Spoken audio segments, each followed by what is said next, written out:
Assalamualaikum warahmatullahi wabarakatuh.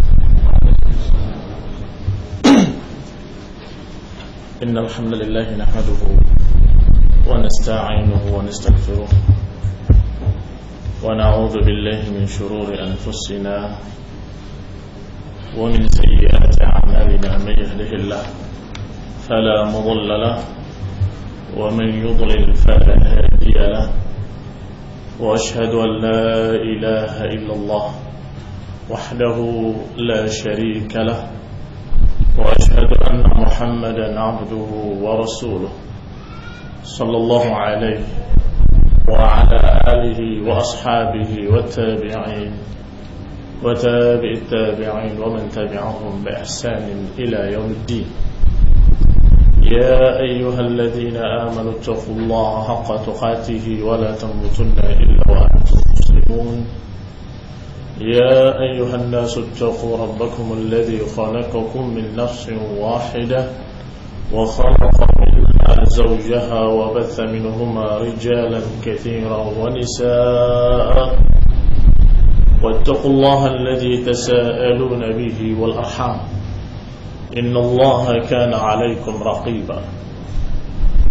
يا أيها الذين آمنوا اتقوا الله وقولوا قولا سديدا يصلح لكم أعمالكم ويغفر لكم ذنوبكم ومن يطع الله ورسوله فقد فاز فوزا عظيما.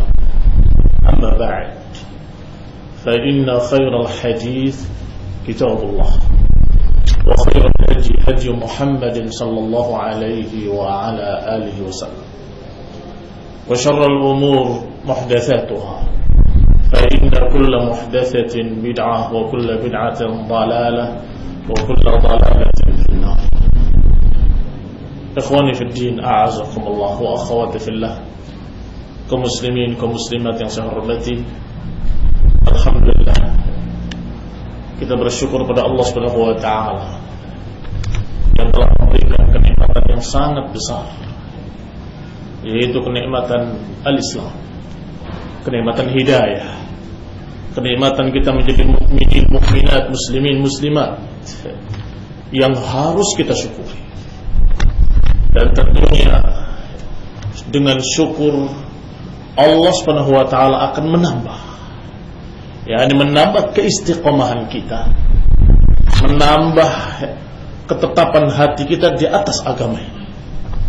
Tapi sebaliknya, kalau kita tidak mensyukurinya, justru Allah akan mencabut kembali kenikmatan tersebut, sehingga tidak mustahil seorang mukmin kemarin hari ini sudah menjadi kafir. Alhamdulillah.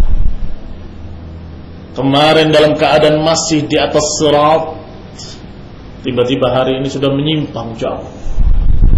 Itu mustahil ketika kurang syukurnya pada Allah Subhanahu wa taala.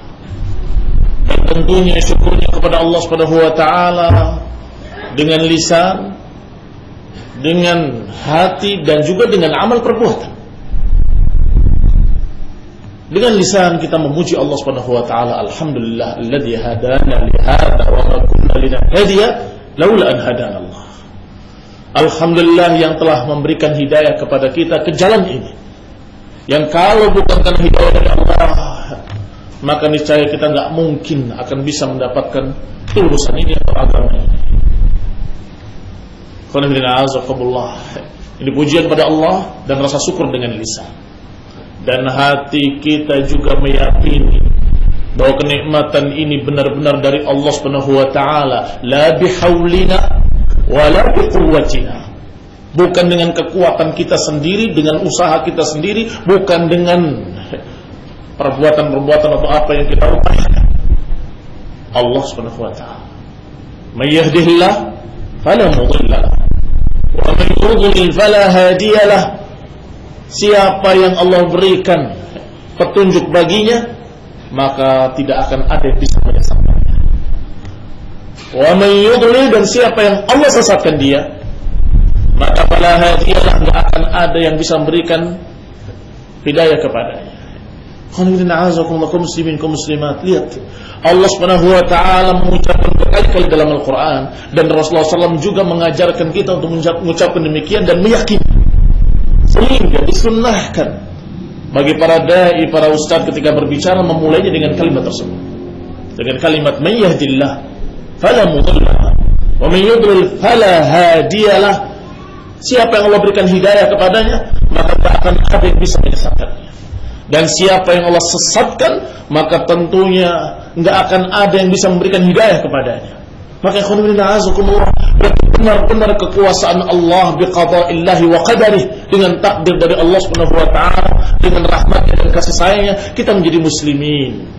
Ini harus yakin di hati kita, sehingga enggak ada yang sombong, kibr, ujub, bangga diri dengan apa yang dia miliki dari kesolehan agamanya.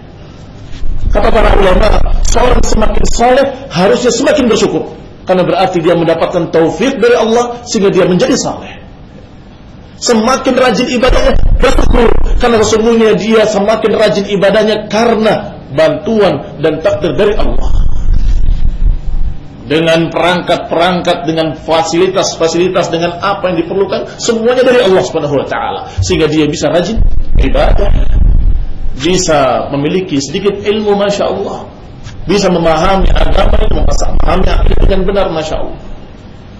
Maka ikhwanina azakumullah, harus yakin dalam hati kita masalah ini, sehingga kita selalu bersyukur pada Allah dan mengucapkan alhamdulillah.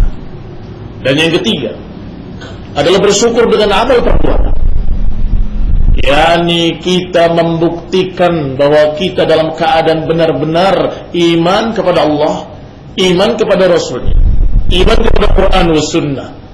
Maka syukurilah dengan cara membuktikan dengan perbuatan-perbuatan kita. Sayang, Allah kasih kita hidayah ilmu, kemudian tidak diamalkan, berarti tidak syukur dia, berarti dia tidak syukur. Dikasih oleh Allah Subhanahu wa taala ilmu yang sangat berguna, ilmu yang nafi', yanfa'uhu fid dunya wa yanfa'uhu fil akhirah. Ilmu yang bermanfaat bagi dia di dunia dan ilmu yang akan bermanfaat bagi dia di akhirat. Menyelamatkan dia di dunia dari kesesatan, menyelamatkan dia di akhirat dari azab. Masya Allah, dikasih ilmu yang demikian mahalnya, yaitu ilmu tentang Islam, tentang tauhid was sunnah, ilmu tentang Quran, hadis.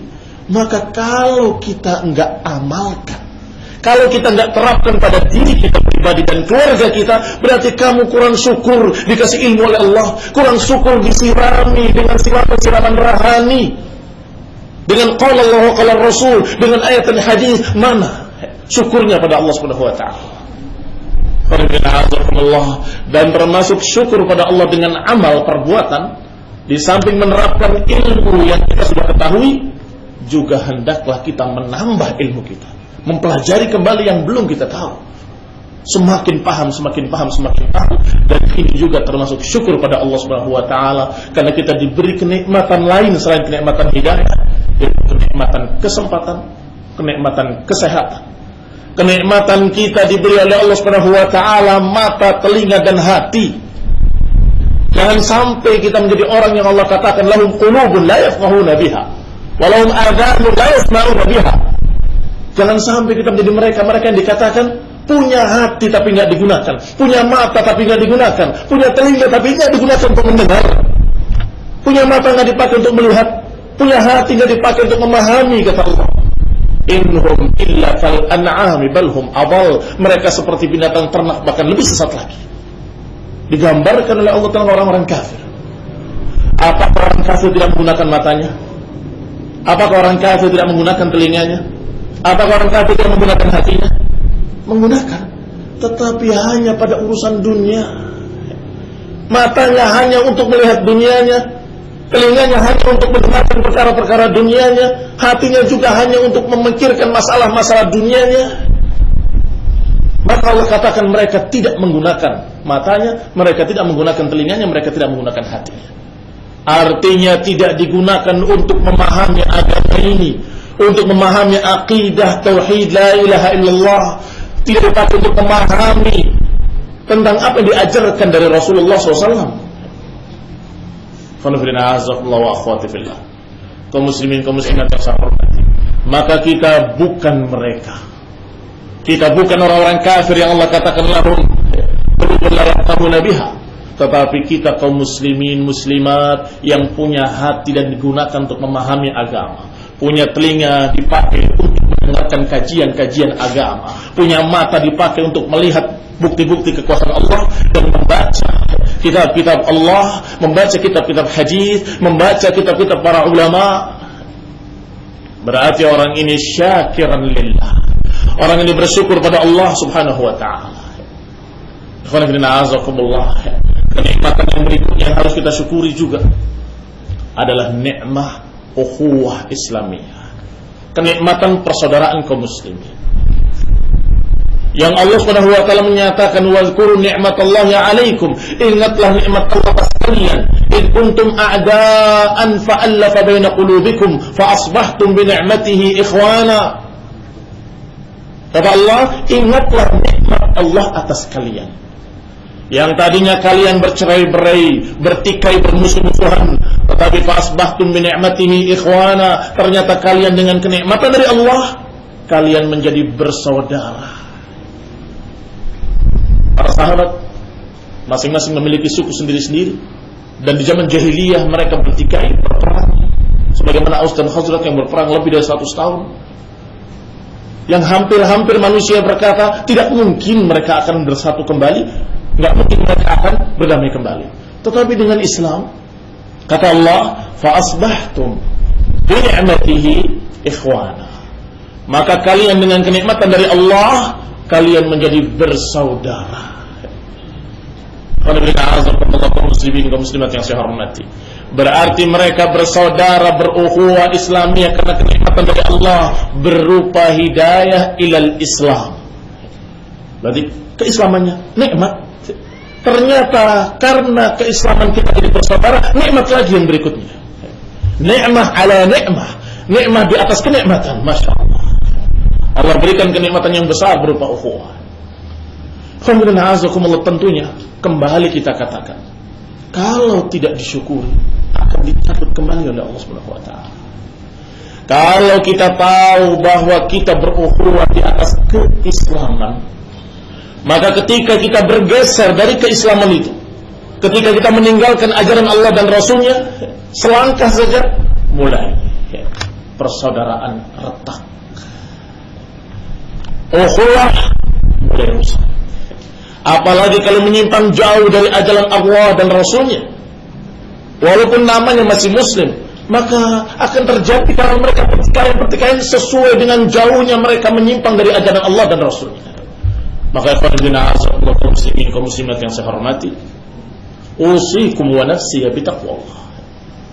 Aku wasiatkan, aku pesankan untuk antum semuanya dan saya termasuk di dalamnya, untuk sama-sama takut pada Allah Subhanahu wa taala dan sama-sama menjaga keislaman kita di atas tauhid was sunnah, agar ukhuwah juga tetap terjaga.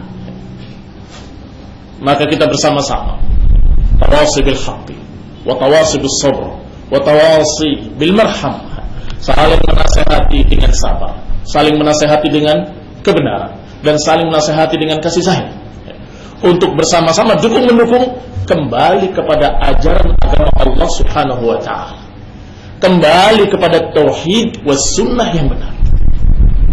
Kaum muslimin saya hormati, mereka yang mengaku muslimin tidak berpegang dengan Quran akan berpecah belah. Mereka yang pegang Quran tapi tidak pegang sunnah akan berpecah belah.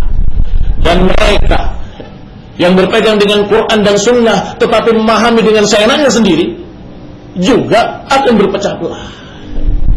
Maka pembahasan kita pagi ini adalah hendaklah kita memiliki niat yang sama, memahami Quran dan sunnah sesuai dengan apa yang Allah maukan, sesuai dengan apa yang Rasul maukan. Karena Al-Quran kalamullah, Al-Quran ucapan Allah, maka kita pahami sesuai dengan apa yang Allah maukan. Demikian pula hadis ucapan Rasulullah, maka harus kita pahami sesuai dengan apa yang Rasulullah maukan. Bagaimana caranya kita memahami Quran sesuai dengan apa yang Allah maukan? Allah Subhanahu wa taala mengutus Rasul sallallahu alaihi wa ala alihi wasallam. Dan Rasulullah sallallahu alaihi wasallam diutus oleh Allah Subhanahu wa taala dengan perintah litubayyina lin-nasi ma nuzila ilaihim. Kata Allah, agar engkau ya Rasul tubayyina lin-nas, menerangkan pada manusia apa yang Allah turunkan pada mereka. Artinya Rasulullah SAW diutus untuk menerangkan Al-Quran, sehingga kita pegang Al-Quran dan pegang pula tafsirnya dari sunnah-sunnah nabawiyah. Maka mereka para pengingkar sunnah, musuh-musuh sunnah, adalah orang-orang yang pemecah belah umat, pengacau, yang membuat porak-poranda barisan kaum muslimin. Karena mereka dalam keadaan menyatakan cukup Al-Quran, merasa tidak perlu pada sunnah-sunnah. Demikian kata para ingkar sunnah. Walaupun mereka menamakan dirinya Qur'aniyun, itu tidak tepat buat mereka. Mereka menamakan dirinya kami golongan Al-Quran, karena tidak pegang sunnah. Maka para ulama membantah, bukan, kalian bukan Qur'aniyun, kalian para munkirus sunnah, para pengingkar sunnah. Kalau Qur'aniyun benar-benar berpegang dengan Al-Quran, berapa ayat yang memerintahkan ati Allah wa ati Rasul, ati Allah wa ati Rasul? Berapa ayat? Sangat banyaknya.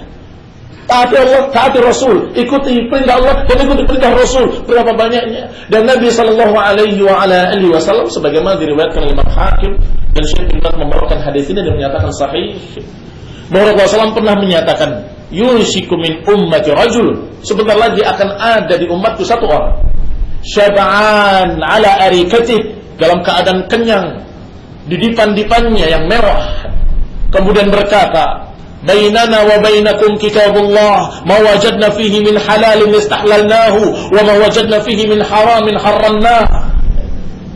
Kata Nabi, nanti akan ada orang yang seperti ini, orang yang sukanya makan kenyang, kemudian dia bersandar di dipan-dipannya, kemudian dia berkata ketika datang hadithu min hadithi mimma amartuhu au nahai, dari apa yang aku perintahkan kata Nabi atau aku larang, tiba-tiba orang itu berkata, bainana wa bainakum kitabullah, antara kami dengan kamu Al-Quran, apa yang ada di dalamnya halal istahlalna, kita halalkan, apa yang di dalamnya haram kita haramkan. Maka di akhir hadis Rasulullah menyatakan, ala innama harrama Rasulullah misla ma harramallah, ketahuilah bahwa yang Rasulullah haramkan adalah seperti apa yang Allah haramkan. Karena Rasulullah SAW hanya menyampaikan dari Allah, karena Nabi SAW menyampaikan dari Allah. Maka para pengingkar sunnah tadi mengacaukan persatuan kaum muslimin, menjadi kaum muslimin berpecah belah gara-gara mereka, gara-gara musuh-musuh sunnah. Ikhwan ibn a'azakumullah. Kemudian yang berikutnya, berpegang dengan Quran tanpa sunnah ternyata mengacaukan keadaan kaum muslimin. Sekarang yang berpegang dengan sunnah, Quran dan sunnah, tetapi dengan pemahaman yang seenak perut mereka sendiri, seenak pikiran mereka sendiri. Mereka membawa ayat, mereka membawa hadis, tetapi mereka tafsirkan sesuai dengan apa yang mereka maukan, dengan hawa nafsu mereka sendiri. Apa yang terjadi? Apa yang terjadi kalau bukan perpecahan? Karena 10 kepala punya 10 pemikiran, 100 kepala punya 100 pemahaman, hancur kaum muslimin, tafarruq, perpecahan. Maka Allah Subhanahu wa taala menyatakan, wa'tasimu bihablillahi jami'an wa la tafarraqu, bersatulah kalian seluruhnya dengan tali Allah dan jangan bercerai-berai. Qul syukuri kenikmatan Allah berupa keislaman, dan jangan sampai kita mengoyak sendiri. Demikian pula kita syukuri nikmat ukhuwah, jangan sampai kita yang merusak sendiri. Mensyukuri nikmat keislaman dengan kita mengamalkannya dan kita berpegang kuat dengan qala Allah qala Rasul. Demikian pula mensyukuri nikmat ukhuwah dengan menjaga ilmu agama ini jangan sampai menyimpang sana kemari. Tetapi ikhwan fillah azakumullah, kalau masing-masing manusia berpegang dengan Quran dan Sunnah kemudian memahaminya seenak hawa nafsunya, maka muncul aliran-aliran yang bermacam-macam. Ini aliran fulan. Kenapa? Karena dia memahami sesuai dengan apa yang dipahami oleh orang ini, aliran fulaniyah. Muncul lagi alan. Oh, menurut saya bukan begitu. Kalau menurut saya begini. Muncul aliran baru punya pengikut namanya aliran alaniyah. Bayangkan, Apa yang terjadi di tengah-tengah umat Islam kalau seperti ini? Sehingga kita harus memahami hadis Rasulullah sesuai dengan apa yang Rasulullah maukan. Siapa yang paling kenal, siapa yang paling tahu dengan apa yang diucapkan oleh Rasulullah dan apa yang dimaukan oleh beliau? Para sahabat ridwanullah alaihim ajma'in. Maka Allah puji mereka dalam Al-Quran bukan sia-sia. Allah puji mereka di dalam Al-Quran sekian kali. As-sabiqun al-awwalun minal muhajirin wal ansar walladzina tabauhum bi ihsan radhiyallahu anhum wa radu an. Kata Allah, generasi umat ini dari kalangan muhajirin dan ansar dan yang mengikuti mereka dengan ihsan, Allah ridha pada mereka dan mereka ridha pada Allah Subhanahu wa taala. Dipuji oleh Rasulullah sallallahu alaihi wa ala alihi wasallam, khairun nas qarni thumma alladziina yalunahum thumma alladziina yalunahum. Itu juga fi sahih. Hadis-hadis yang sahih dalam Bukhari dan Muslim. Sebaik-baik manusia adalah generasiku, kemudian yang berikutnya, kemudian yang berikutnya. Baik, apa hikmah Allah puji mereka dalam Quran? Apa hikmah Rasulullah SAW memuji mereka dalam hadis-hadis sahih? Tentunya maknanya adalah hendaklah kalian wahai kaum muslimin menjadi seperti mereka dalam memahami Quran dan Sunnah, mengikuti mereka dalam menerapkan Quran dan Sunnah. Itu maknanya. Dan ini hakikat mengikuti salaf. Ini hakikat mengikuti para salafus saleh, yaitu para sahabat radhiyallahu alaihim ajma'in. Ikhwan fillah, azakumullah kaum muslimin yang saya hormati. Mereka para sahabat mendengarkan ucapan Rasulullah dan mereka menerapkannya dengan sami'na wa ata'na di masa Rasulullah SAW masih hidup. Demikian pula mereka para sahabat dalam keadaan mereka menerapkan Quran dan Sunnah dengan sami'na wa ata'na dalam keadaan ayat Allah masih turun. Kalau mereka salah, Rasulullah SAW akan menegur. Kalau Rasulullah SAW tidak tahu, Allah akan menurunkan wahyunya bahwa apa yang mereka lakukan salah. Iya kan? Karena mereka menerapkan dalam keadaan Rasulullah SAW masih hidup dan ayat Al-Quran masih turun. Allah Maha tahu dan Rasulullah SAW diberi wahyu oleh Allah Subhanahu wa taala. Sehingga kalau mereka keliru, Rasulullah SAW akan menegurnya. Sebagaimana Rasulullah SAW menegur beberapa sahabat yang ketika safar dalam keadaan junub tidak mendapatkan air, yang satu dalam keadaan bertayamum saja, yang satu berguling-guling di tanah. Karena ini menggantikan mandi, maka harus seluruh tubuh. Ternyata Rasulullah SAW menyatakan, innama yakfika, cukup bagimu seperti ini, seperti ini. Sesungguhnya cukup bagimu hanya tayamum saja, muka dan telapak tangan cukup. Diajarkan bahwa itu menggantikan junub juga, menggantikan wudu dan juga menggantikan mandi sekaligus. Ditegur, alhamdulillah. Sehingga ketika para sahabat salah memahami ayat yang turun, yaitu ayat Allah Subhanahu wa taala yang menyatakan alladzina amanu wa lam yalbisu imanahum bidzulmin ulaika lahumul amnu wa hum muhtadun. Mereka yang beriman dan tidak mencampur imannya dengan kezaliman, maka mereka mendapatkan keamanan dan mendapatkan petunjuk. Para sahabat mengira syarat untuk mendapatkan keamanan dan petunjuk berarti tidak boleh mencampurinya dengan dzulm, dengan kezaliman. Ya, ini dosa-dosa. Mereka pahamnya begitu.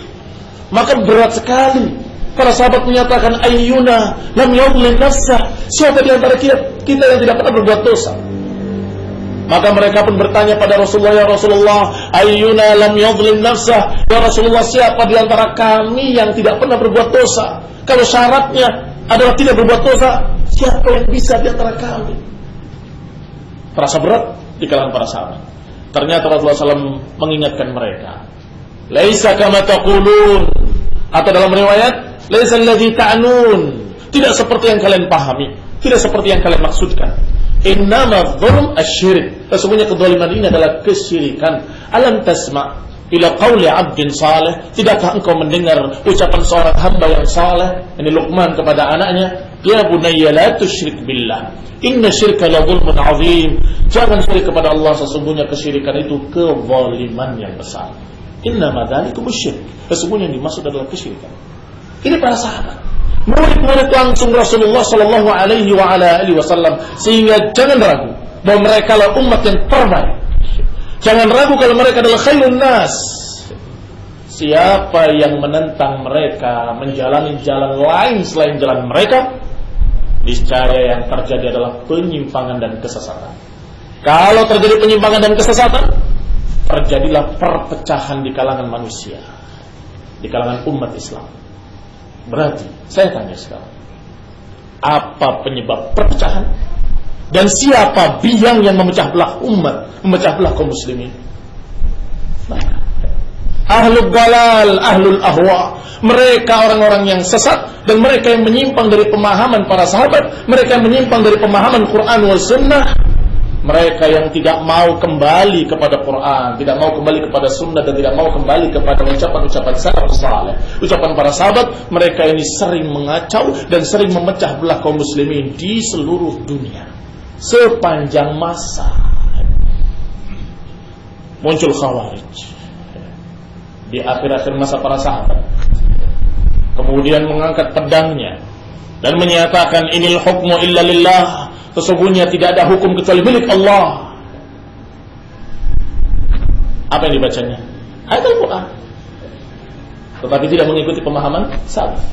Maka kata Ali bin Abi Thalib, kalimatul haqq urida bihal batil, itu kalimat yang hak, tetapi yang dimaukan kebatilan. Apa yang dimaukan? Yang dimaukan kata mereka bahwa tidak ada hukum kecuali milik Allah. Artinya engkau wahai Ali dan engkau wahai Muawiyah mengambil penengah hakim, yaitu Amr bin As dan Abu Musa al-Asy'ari, itu berarti berhukum dengan manusia katanya. Karena berhukum dengan manusia maka kalian kafir. Astagfirullahaladzim. Mengambil seorang hakim penengah dikatakan kafir. Itu bukan pemahaman para sahabat. Maka Ibnu Abbas radhiyallahu taala anhu, sebelum Ali bin Abi Thalib membawa pasukannya menyerang mereka di Nahrawan, diutus anak paman Rasulullah SAW, Ibnu Abbas, datang pada mereka dengan pakaian yang bagus, sengaja menarik perhatian mereka. Sampai ke perkampungan mereka, mereka pun bertanya-tanya, ya wahai anak paman Rasulullah, ibnu ammi Rasulullah, ada apa dengan kamu dengan pakaian seperti itu? Dijawab, aku ingin berbicara dengan kalian. Maka mereka pun berkumpul mendengarkan apa ucapan Ibnu Abbas. Ucapan beliau diawali dengan pertanyaan, hal minkum, apakah ada di antara kalian yang pernah bertemu dengan Rasulullah? Ya, karena memang tidak ada. Apakah di antara kalian ada yang pernah bertemu dengan Rasulullah SAW? Atau bersahabat dengannya, atau berjalan bersamanya? Tidak. Maka Ibn Abbas mengatakan, jitu min ashabi Rasulillah, aku datang dari tengah-tengah para sahabat-sahabat Rasulullah SAW. Kami para sahabat tahu kapan ayat itu turun dan apa kata Rasulullah SAW tentang ayat itu, dan apa sebab asbabun nuzulnya, sebab turun ayat itu. Maka setiap ayat yang kalian baca, setiap ayat dalam Al-Quran, kami para sahabat mengerti apa sebab turunnya, apa maksudnya menurut Rasulullah SAW, dan bagaimana prakteknya. Kami lebih tahu dari kalian. Maka dinasihati mereka agar kembali. Sekian banyak mereka kembali dalam pemahaman para sahabat. Berarti kesalahan mereka di mana? Bukan penentang Quran, bukan penentang Sunnah kan? Mereka berpegang dengan Quran, para Khawarij berpegang juga dengan Sunnah, tetapi mereka tidak mau memahami ayat dan hadis tadi dengan pemahaman para salafnya, para sahabat. Padahal baru generasi yang kedua, baru masih dekat sekali, sudah terjadi orang-orang yang berpegang dengan Quran dan Sunnah, tetapi tidak mengikuti pemahaman salafnya, mengikuti pemahaman hawa nafsu mereka sendiri. Menurut kami ini kafir, ini sesat dan seterusnya. Sebagian besar mereka kembali kepada pemahaman salaf, dan sebagian kecil dari mereka mengucilkan diri sampai mereka berkonsolidasi lagi di satu tempat, Harura atau Nahrawan, yang kemudian Ali bin Abi Thalib mengerahkan pasukannya untuk memerangi mereka dengan perintah Rasulullah SAW. Ali masih ingat perintah Rasulullah SAW untuk memerangi mereka. Ya, ini ucapan Nabi SAW, lau adraknahum, kami kalau menemui mereka, kami akan perangi mereka seperti diperanginya atau dibantainya kaum Ad dan Iram. Apakah kemudian kita akan berkata, wah Rasulullah ekstrim, orang salah dikit aja kok diserang. Begitu. Hati-hati. Bijaksana, tapi kebijakan jangan melampaui batas sampai nyalahkan Nabi. Yang diperangi oleh Ali bin Thalib siapa? Khawarij. Bagaimana Khawarij? Kafir. Ketika ada orang yang mengatakan kafir, kata Ali bin Thalib menyatakan tidak. Minal kufri farru. Mereka justru dari kekafiran mereka lari. Dari kekafiran mereka lari apa maknanya? Mereka ingin tidak kafir, tapi karena melampaui batas ekstrim akhirnya mereka menyimpang sesat. Dan diperanginya pun berbeda dengan dipeperanginya orang-orang kafir. Orang kafir diperangi sampai mereka tunduk, sampai mereka kalah, dan mereka menjadi budak-budak tawanan, atau mereka menjadi dhimiyun yang yu'tu jizyah an yadin wa hum saghirun, agar mereka membayar jizyah dalam keadaan mereka rendah. Itu orang kafir. Tetapi kalau mereka Khawarij sebagai pemberontak, diperangi sampai mereka kembali. Diperangi sampai mereka kembali. Qul dalilnya adalah ucapan Allah Subhanahu wa taala dalam Al-Qur'an. Wa in ta'ifatani minal mu'minina iqtatalu fa aslihu bainahuma. Kalau ada dua kelompok mukminin berperang, bertikai, maka damaikan keduanya. Fa in baghat ihdahuma 'ala al-ukhra. Kalau salah satu golongan itu adalah bughat itu penentang, penguasa yang hak, maka Allah katakan faqatilul lati tabghi. Perangilah orang yang melampaui batas tadi hatta tafi'a ila amrillah, sampai kembali kepada ketaatan kepada Allah Subhanahu wa taala. Diperanginya sampai kembali. Maka kalau ada yang kembali dan dalam keadaan bertaubat dari ucapan, jangan diperangi. Biarkan mereka. Khalli sabilah. Biarkan jalan mereka. Ikhwan fillah, kaum muslimin yang saya hormati. Maka di sini terlihat satu golongan lagi yang keluar dari sunnah atau keluar dari ajaran para salafus saleh. Muncul bersama dengan itu, muncul Rafidhah Syiah yang selalu membangga-banggakan, katanya kami pencinta ahli bait, kami pencinta ahli bait. Seluruh kaum muslimin mencintai ahli bait, bukan hanya mereka, tetapi mereka membuat seakan-akan satu golongan khusus. Hanya kami pencinta ahli bait, yang lain tidak mencintai ahli bait. Mulai mereka berbicara mengangkat Ali bin Abi Thalib dan menjatuhkan Muawiyah dan menjatuhkan para sahabat-sahabat yang lain. Apa maknanya? Maknanya kelompok ini pun sama mencerca salaf, mencerca para sahabat. Semestinya Ali yang menjadi khalifah, bukan Abu Bakar, bukan Umar. Abu Bakar, Umar itu merebut haknya Ali. Bukankah Ali kerabat Nabi, keluarga Nabi, harusnya lebih berhak? Pikiran mereka masih dikuasai pemikiran Majusi dan Yahudi. Kalau yang namanya kerajaan itu harus dari keluarganya, maka mereka berpikir Ali harusnya. Padahal sekian para sahabat lengkap seluruhnya sepakat mengangkat Abu Bakar sebagai khalifah. Berarti apa kesalahan mereka? Syiah yang pertama, kesalahan mereka dalam keadaan tidak mau menerima ijma' para sahabat. Ini saya katakan pertama, karena kemudian belakangan semakin ekstrim, semakin kafir, semakin parah, semakin mengerikan. Maka baru kesalahan yang masih awal saja, Ali sudah berdiri di mimbar Kufah, kemudian mengumumkan, ma'utiya bi ahadin yufaddiluni ala Abi Bakr wa Umar illa jallatuhu haddal muftari. Tidak didatangkan kepadaku seorang yang mengangkat aku di atas Abu Bakar wa Umar kecuali akan aku cambuk dengan cambukan seorang pendusta. Maka waktu itu siapa yang menyatakan Ali lebih berhak atau Ali lebih utama dari Abu Bakar wa Umar, dicambuk 80 kali cambukan. Kata Syekhul Islam Ibnu Taimiyah, riwayat seperti ini dari Ali lebih dari 80 riwayat. Khairuddin azakumullah disebutkan oleh Syekhul Islam Ibnu Taimiyah dalam Majmu' Fatawa juz 3. Nah, kaum muslimin, kaum muslimat yang saya hormati, berarti yang namanya kembali kepada pemahaman salaf itu satu kemestian, satu perintah dari Allah dan Rasulnya. Perintah dari Allah karena Allah menyatakan radhiyallahu anhum wa radu'an, Allah ridha pada mereka dan mereka ridha pada Allah. Siapa yang disebut oleh Allah? 3 golongan: Muhajirin, Ansar, walladzina tabauhum bi ihsan. Muhajirin, Ansar, dan yang mengikuti mereka dengan baik. Berarti yang diridhoi oleh Allah hanya 3 golongan. Silakan kalian, kita masuk neraka. Masuk muhajirin sudah terlambat. Mau jadi ansar sudah lewat. Apa sisanya? Walladzina tabauhum bi ihsan. Kita menjadi golongan yang ketiga yang mengikuti mereka dengan ihsan. Itu Al-Qur'an. Ditafsirkan oleh Imam As-San'ani dalam tafsirnya bahwasanya makna sebenarnya bukan San'ani, Syaukani. Makna tabi'illahum bi ihsan walladzina tabauhum bi ihsan, yang mengikuti mereka dengan ihsan, semua yang mengikuti muhajirin dan ansar dari sahabat yang masuk Islam setelah fathu sampai hari kiamat. Kata beliau ila yaumil qiyamah.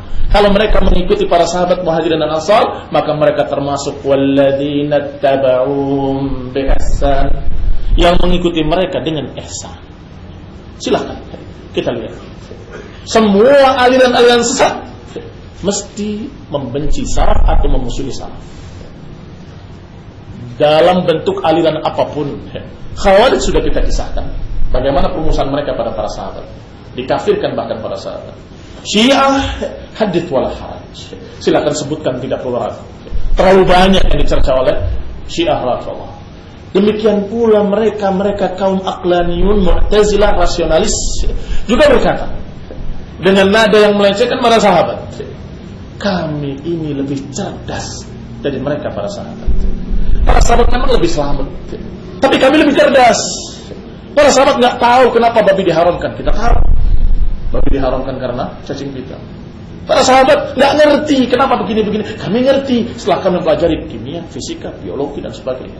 Maka kami aqlan, sahabat aslam, orang ajar. Padahal para sahabat lebih tahu tentang perkara-perkara yang diperlukan dan bermanfaat. Adapun perkara-perkara yang tidak diperlukan, mereka paham, tidak perlu kalian pusing-pusing memikirkan itu. Emang cacing pita nggak perlu diketahui? Apakah kamu yakin kalau Allah mengharamkan babi karena cacing pita? Hat dalil, mana dalilnya? Tapi kan ternyata taib. Apa cuma itu? Kalau cacing pitanya digodok dengan sekian derajat atau 700 derajat, kemudian mati cacing pitanya, apakah jadi halal? Tidak. Berarti bukan karena itu. Iya apa iya? Gak ada pilihan lain. Iya atau iya? Yang namanya haram karena Allah mengharamkan. Ada cacing pitanya ataupun tidak, ada penyakitnya ataupun tidak. Yang namanya halal. Ini adalah imannya para sahabat. Adapun imannya kalian, wahai Mu'tazilah, wahai rasionalis, gak percaya kalau belum dipikirkan, gak percaya kalau belum dites di laboratorium. Berarti hebat mana imannya? Ya para sahabat. Para sahabat begitu menerima qala Allah qala Rasul, amanna bihi kullun min 'indi rabbina. Kami beriman karena itu semua dari sisi Allah. Ini salaf dan ini manhaj salaf. Kalau disampaikan qala Allah qala Rasul, apakah berupa berita atau berupa perintah? Kalau berupa berita, kita katakan amanna bihi kullun min 'indi rabbina. Kami beriman dengannya karena semuanya dari sisi Rabb kami. Karena yang bicara adalah Rabb Allah Subhanahu wa taala, maka amanna bihi kullun min 'indi rabbina. Kalau perintah dan larangan, kita katakan sami'na wa ata'na. Kami dengar dan kami taat. Ini manhaj salaf, manhaj para sahabat. Adapun manhaj haula'il mu'tazilah, adapun manhaj mereka para rasionalis tadi, sebentar. Ini hadis, ya tapi sebentar, kita periksa dulu. Apakah memang demikian? Bahwasanya babi itu diharamkan. Benar, kenapa ya? Oh, ada cacing pitanya. Saya percaya. Baik, kalau ternyata tesmu di laboratorium gagal gimana? Nggak nerima hadis? Iya. Jawabannya iya. Kenapa? Walaupun mulut mereka tidak menyatakan iya, tapi terjadi pada mereka ketika mereka memeriksa tentang lalat. Yang kata Nabi SAW, kalau masuk di air minummu, maka tenggelamkan dulu, baru kemudian dibuang. Karena salah satu sayapnya penyakit, sayap yang lain obatnya. Maka tenggelamkan dua-duanya. Mereka periksa, ternyata penyakit semua katanya. Alhamdulillah. Sampai mereka berani menentang hadis terang-terangan. Ada yang secara halus, ada yang secara kasar. Yusuf Qaradawi menyatakan pokoknya kami tidak bisa terima hadis-hadis yang seperti ini, kata Yusuf Qaradawi. Karena kenyataannya dokter-dokter kafir sudah periksa, ternyata penyakit semua. Aku lebih percaya pada dokter-dokter kafir daripada hadis Bukhari. Ucapannya Yusuf Qaradawi dan ucapannya beberapa orang seperti Muhammad Ghazali. Sejenis dengan dia, tapi Muhammad Ghazali lebih kasar daripada Qaradawi. Kok lancangnya dia berbicara seperti itu? Aku lebih percaya dengan ucapan dokter kafir daripada hadis Bukhari. Kemudian Muhammad Ghazali berkata, dan ini saya pernah lihat sendiri, dalam keadaan ada gambarnya. Ini nih ucapannya dia nih. Kemudian dia menyatakan, kalau ada hadis bertentangan dengan akal, hituhu ala rijlaik, injak di bawah kaki kamu. Muhammad Ghazali. Mengerikan sekali. Mengerikan sekali. Apakah bisa diterima kalau mereka menyatakan kami salafi? Masa mereka ngaku salafi? Ikhwanul muslimin, dalam prinsip-prinsip mereka akan tulis selalu itu, kami salafi, kami juga tarekat sufi, kami juga, mudah-mudahan masih ingat yang pernah baca bukunya, kami juga salafi, kami juga sunni, kami juga tarekat sufi, kami juga, semua dikumpulkan oleh mereka. Muslimin sarmati. Maka kita berbicara seperti ini bukan ingin untuk mencerca sana mencerca sini atau untuk memecah belah, bukan. Untuk kita sama-sama seluruh kaum muslimin kembali kepada qala Allah qala Rasul dan kembali kepada pemahaman salaf, yaitu menerima apa kata Allah dan apa kata Rasul. Amanna bihi kullun min indi rabbina. Yang diperiksa adalah riwayatnya. Sebentar, ini hadis tentang lalat ini siapa yang meriwayatkan? Rawi-rawinya bagaimana? Sanadnya bagaimana? Kalau ternyata sahih, amanna bihi kullun min indi rabbina. Kalau ternyata dhaif, ditolak. Kan begitu. Sebagaimana Abu Bakar Siddiq, Rasul salaf, yakni para sahabat, pimpinannya para sahabat, yang paling baiknya di antara para sahabat, yang dikatakan oleh para ulama khairun nasi ba'da nabiyihim, sebaik-baik manusia setelah nabi mereka adalah Abu Bakar As-Siddiq radhiyallahu taala. Bagaimana manhajnya ketika mendapatkan berita-berita yang mungkin menurut kita enggak masuk akal? Sanad yang dilihat. Kalau terbukti dari nabi, terima, walaupun akal kita belum bisa memahami. Contoh ketika Abu Bakar didatangi oleh orang kafir. Ya Abu Bakar, ukhraj, keluarlah kamu. Lihat, sekarang terbukti bahwa dia begini dan begitu. Yang dikatakan majnun, dikatakan gila Rasulullah SAW oleh mereka musyrikin. Wahai Abu Bakar, lihat, dia menyatakan bahwa dia ke Baitul Maqdis dalam waktu semalam. Apa masuk akal itu? Apa enggak gila dia? Apa jawaban Abu Bakar? Apakah benar Rasulullah SAW yang berbicara? Kan pertanyaannya. Apakah benar Rasulullah SAW yang berbicara?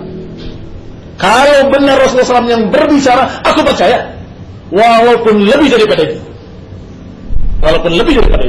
Bagaimana aku tidak percaya? Aku sudah percaya dengan perkara yang lebih sulit kamu pahami daripada itu, yaitu turunnya ayat Allah Subhanahu wa taala min fawqi sab'i samawat, dari atas 7 lapis langit, dari arsy Allah Subhanahu wa taala yang maha tinggi, sabaha masa, pagi sore turun wahyu. Sekarang kamu bertanya, tiba-tiba turun dari Allah Subhanahu wa taala. Lebih jauh mana Baitul Maqdis dengan 7 lapis langit? Berarti Abu Bakar hanya mempertanyakan benarkah itu ucapan Nabi? Yani sanadnya yang dibahas. Kalau terbukti ucapan Nabi, saya percaya, kami beriman. Aman Nabi kullun min indi rabbina. Karena Rasulullah SAW la yantiqu anil hawa in huwa illa wahyun yuha. Karena dikatakan Rasulullah SAW tidak mungkin mengucapkan dari hawa nafsunya. Beliau hanya menyampaikan apa yang didapatkan dari wahyu yang yuha ilaih, yang diwahyukan kepadanya. Ikhwan fillah, a'azakumullah kaum muslimin sarmati. Maka Allah Subhanahu wa taala selalu menggambarkan tentang mereka dengan 3 tadi: Muhajirin, Ansar, dan pengikut mereka. Sebagaimana dalam surat Al-Hasyr juga sama. menyatakan dari awal dengan kalimat lil fuqara'il muhajirin alladziina ukhriju min diyarihim wa amwalihim yabtaguna fadlan min Allah wa ridwana. Lil fuqara, bagi fuqara para muhajirin yang diusir dari negerinya, dari kaumnya, meninggalkan hartanya karena mencari keridhaan Allah, sampai Allah juluki ulaika humus shadiqun, merekalah para shadiqun. Setelah itu Allah gambarkan Ansar, walladzina tabawwa'ud dar wal iman min qablihim, dan mereka yang mempersiapkan tempat negeri sebelum kedatangan muhajirin. Mereka persiapkan keimanan, mereka persiapkan segala fasilitas untuk Rasulullah SAW dan para sahabat muhajirin. Dan mereka, kata Allah, dalam keadaan lebih mementingkan, wa yu'thiruna ala anfusihim walau kana bihim khasasa.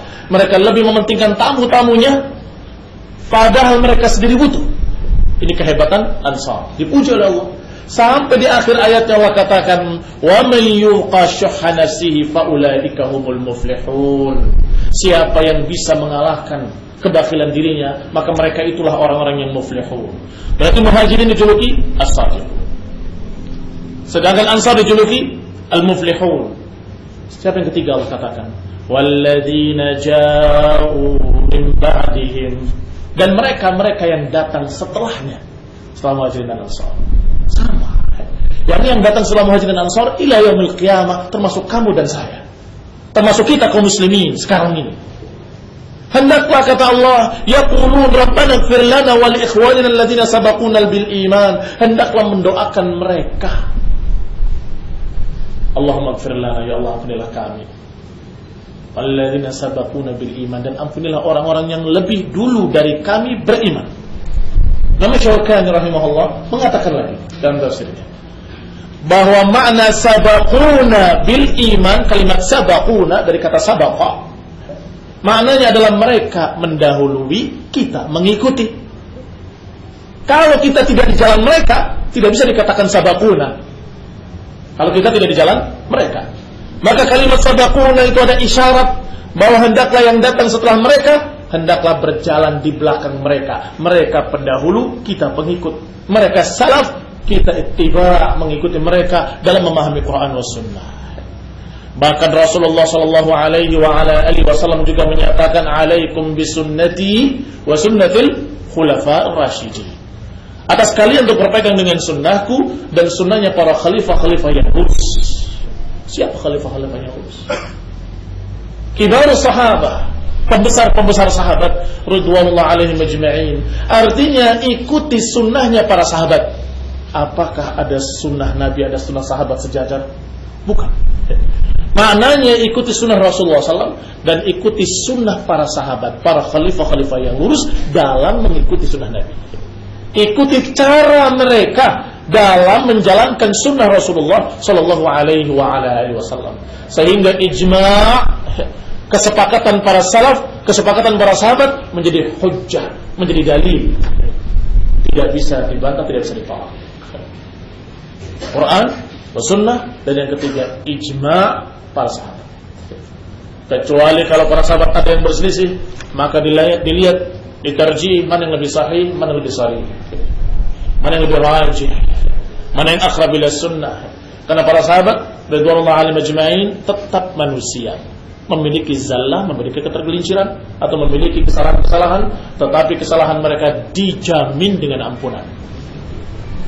Dari mana kita katakan dijamin dengan ampunan? Dari ucapan Allah Subhanahu wa taala ketika berbicara tentang mereka di akhir surat Al-Fatih. Muhammadur Rasulullah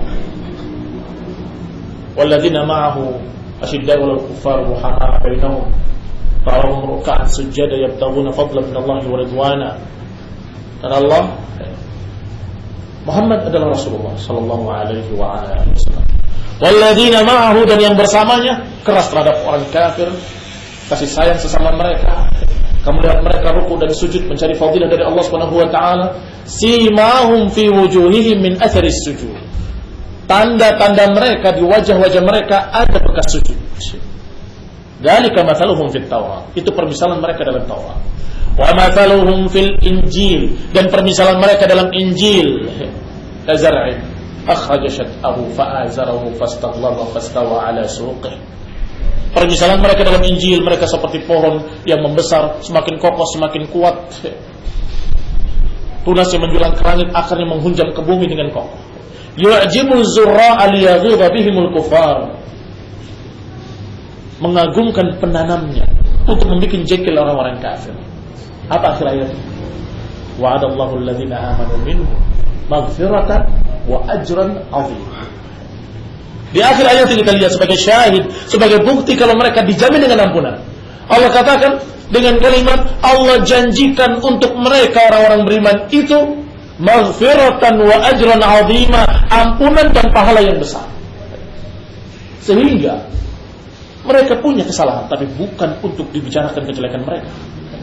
Mungkin mereka punya ketergelinciran, tapi bukan untuk dibahas tentang kejelekan mereka. Tetapi sekedar kita tahu, kalau terjadi perselisihan, hendaklah kita cari yang lebih rajih. Kalau kata para ulama, kalau perselisihannya antara beberapa sahabat dengan khalifah, maka pegang ucapan khalifah. Kenapa? Karena hadis tadi, alaikum bisunnati wa sunnatil khulafa ar-rasyidin. Sehingga ketika ada seorang sahabat yang menyatakan menurut kami mut'ah itu boleh,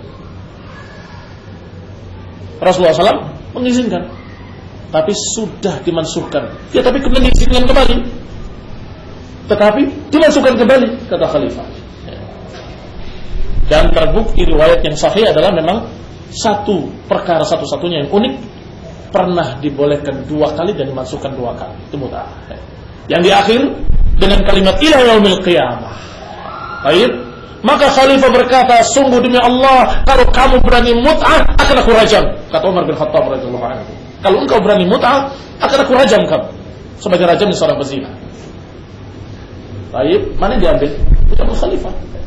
Tapi ucapan sahabat tadi ma'fuun anhu, karena beliau beristihad dan merasa menganggap bahwa itu yang tepat menurut ilmu dia. Alhamdulillah, kaum muslimin yang saya hormati, berarti hujjah adalah ijma'nya para sahabat ridwanullah alaihim ajma'in. Kaum muslimin yang saya hormati, masih banyak pembahasan tentang masalah para sahabat. Sampai jam berapa? Sampai jam berapa? Masih ada 10 menit. Baik. Ikhwan fillah, azakumullah, akhwati fillah, kaum muslimin, kaum muslimat yang saya hormati, bapak-bapak, ibu-ibu yang saya hormati, bahwasanya Allah Subhanahu wa taala ketika menceritakan tentang para sahabat dengan gambaran Muhammadun Rasulullah walladzina ma'ahu, dan yang bersamanya, berarti semua yang bersama Rasulullah SAW iman kepadanya, maka itu sahabat. Kadang-kadang dijuluki dengan namanya atau dengan sukunya atau dengan julukannya, Muhajirin wal Ansar. Kadang-kadang dengan sifatnya, sifat as-sabaqiyah, as-sabiqunal awwalun, generasi pertama. Kalau masih belum jelas dengan kalimat sabiqun, para pendahulu, maka Allah juluki dengan Muhajirin wal Ansar, minal Muhajirin wal Ansar. Maka insyaallah enggak bisa diseret ke sana kemari oleh mereka para ahlul ahwa. Enggak bisa diseret ke sana kemari oleh mereka para ahlul dhalah. Alhamdulillah, dunia ini adalah tempat fitnah, tempat ujian, darul ibtila, negeri tempat manusia diuji. Sehingga kita kaum muslimin pasti akan menghadapi berbagai macam ujian-ujian dari Allah Subhanahu wa taala. Yang menghadapinya, yang menghalanginya berat. Apalagi yang akan meniti jejak para salafus saleh, apalagi mereka yang berupaya, berusaha untuk meniti jejak-jejak para salaf dalam memahami Quran dan Sunnah, yang artinya mengikuti umat yang terbaik. Tentunya halangannya lebih keras dan lebih banyak. Dan mereka-mereka yang tidak ridha dengan para sahabat adalah ahlul ahwa. Mereka mesti akan membuat berbagai macam fitnah-fitnah. Dan syaitan, jangan ditanya, syaitan sudah bersumpah di hadapan Allah, la aq'udanna siratakal mustaqim, sungguh aku akan duduk di jalan engkau yang lurus ya Allah. Syaitan, iblis. Berarti siapa yang jalan di jalan Allah pasti akan menghadapi permusuhan syaitan. Itu pasti. Itu sudah sunnatullah fil kaun. Dan juga iblis menyatakan wa bi'izzatik la'ughwiyannahum ajma'in, sungguh demi kemuliaanmu ya Allah, aku akan sesatkan mereka semuanya. akan duduk di jalan yang lurus, akan menyesatkan mereka semua. Dan juga syaitan digambarkan oleh Allah dalam Al-Quran mengatakan tsumma la'atiyannahum min baini aydihim wa min khalfihim wa an aymanihim wa an syama'ilihim wa la tajidu aktsarahum syakirin. Kata iblis, aku akan datangi mereka dari depan mereka dan dari belakang mereka. Aku akan datangi mereka dari kanan mereka dan dari kiri mereka. Dan niscaya engkau ya Allah enggak akan mendapati mereka bersyukur, kebanyakan mereka. Ini tekadnya iblis. Akan mendatangi mereka-mereka yang berjalan di atas shiratal mustaqim, dari depan mereka, dari belakang mereka, dari kiri mereka, dari kanan mereka. Yang para mufassirin, para ahli sunnah, para ahli tafsir menyatakan bahwa dari depan diragukan tentang akhirat. Kata Bukhari rahimahullah dalam kitabnya Irwasatul Lahafat, dari belakang diindahkan dunia. Ketika mau beramal, ngapain? Akhirat itu belum tentu ada. Lihat di belakang kamu, digambarkan dunia betapa indahnya. Lihat harta yang indah, dunia yang indah. Lihat anakmu, istrimu, lihat pekerjaanmu, semuanya digambarkan betapa indahnya, betapa bagusnya, betapa pentingnya untuk kamu lebih urusi dia daripada akhirat. Ini depan belakang. Sedangkan kanan dan kiri adalah syubhat. Dihalangi dari depan nggak bisa, dihalangi dari belakang nggak bisa. Orang ini masya Allah tekadnya kuat, saya ingin lebih mementingkan akhirat daripada dunia. Nggak bisa dari depan, nggak bisa dari belakang. Maka dari kiri dan dari kanan, kamu mau jannah, mau surga, mau keridhaan Allah, ini jalannya. Agak kanan dikit, atau agak ke kiri dikit. Loh, mana buktinya? Ini dalilnya. Yang ditampakkan bukan dalil, tetapi syubhat. Bisa lihat kitab Irwasatul Lahafat Ibnu Qayyim rahimahullah. Dan juga tafsir ayat ini menyebutkan bahwa kanan dan kiri adalah syubhat. Syubhat itu kekaburan. Dikira dalil padahal bukan. Dikira itu hujjah padahal bukan. Atau ayat dan hadis dibawakan, ternyata maknanya bukan yang Allah maukan. Hadis yang disampaikan diterangkan pada apa yang bukan Rasulullah SAW maukan. Sehingga sepintas dohirnya itu ayat, itu hadis. Tapi ketika kamu ikuti, ternyata makna yang diterangkan bukan makna yang Allah maukan, bukan makna yang Rasulullah maukan. Dia dalam keadaan yakin sedang beramal saleh, dalam keadaan yakin dia sedang beribadah kepada Allah Subhanahu wa taala, dalam keadaan yakin sedang taat pada Allah, pada ayat dan hadis, ternyata dia menyimpang ke kanan, semakin jauh. Qul hal nabiyukum bil akhsarina a'mala alladzina dhalla sa'yuhum fil hayatid dunya wa hum yahsabuna annahum yuhsinuna sun'a. Kata Allah, katakan pada mereka, maukah aku beritahu orang-orang yang paling rugi kehidupannya di dunia? Alladzina dhalla sa'yuhum fil hayatid dunya, yaitu yang menyimpang jalannya di kehidupan dunia. Wa hum yahsabuna annahum yuhsinuna sun'a, tetapi mereka mengira mereka sedang berbuat baik. Yang satu ke kiri, yang satu ke kanan. Satu ekstrim kanan, satu ekstrim kiri. Satu berlebih-lebihan keras yang melampaui batas, satu berlebih-lebihan lembutnya, bijaknya sampai melampaui batas. Dua-duanya menyimpang. Maka Islam Shiratal Mustaqim adalah tengah-tengah di antara keduanya. Maka dikatakan tadi dengan kalimat, hendaklah kalian berjalan di atas jalan yang lurus, hendaklah kalian berpegang dengan tali Allah, wala tafarraqu, dan jangan bercerai-berai. Bisa digambarkan tadi. Jalan ini yang satu. Kalau kemudian yang satu ke kanan, yang satu ke kiri, yang satu agak kanan, yang satu lebih kanan lagi, tercerai-berai kaum muslimin, berpecah belah kaum muslimin. Maka bagaimana cara persatuannya? Dakwah kaum muslimin, kembalilah kepada shiratal mustaqim. Dengan kata lain, kembalilah pada Quran dan Sunnah, dan ingat pemahamannya. Jangan seperti tadi syubhat-syubhat tadi, tetapi pemahaman yang benar-benar dipahami oleh para salafus saleh, dengan riwayat-riwayat, dengan hadis-hadis, dengan ucapan-ucapan para ulama.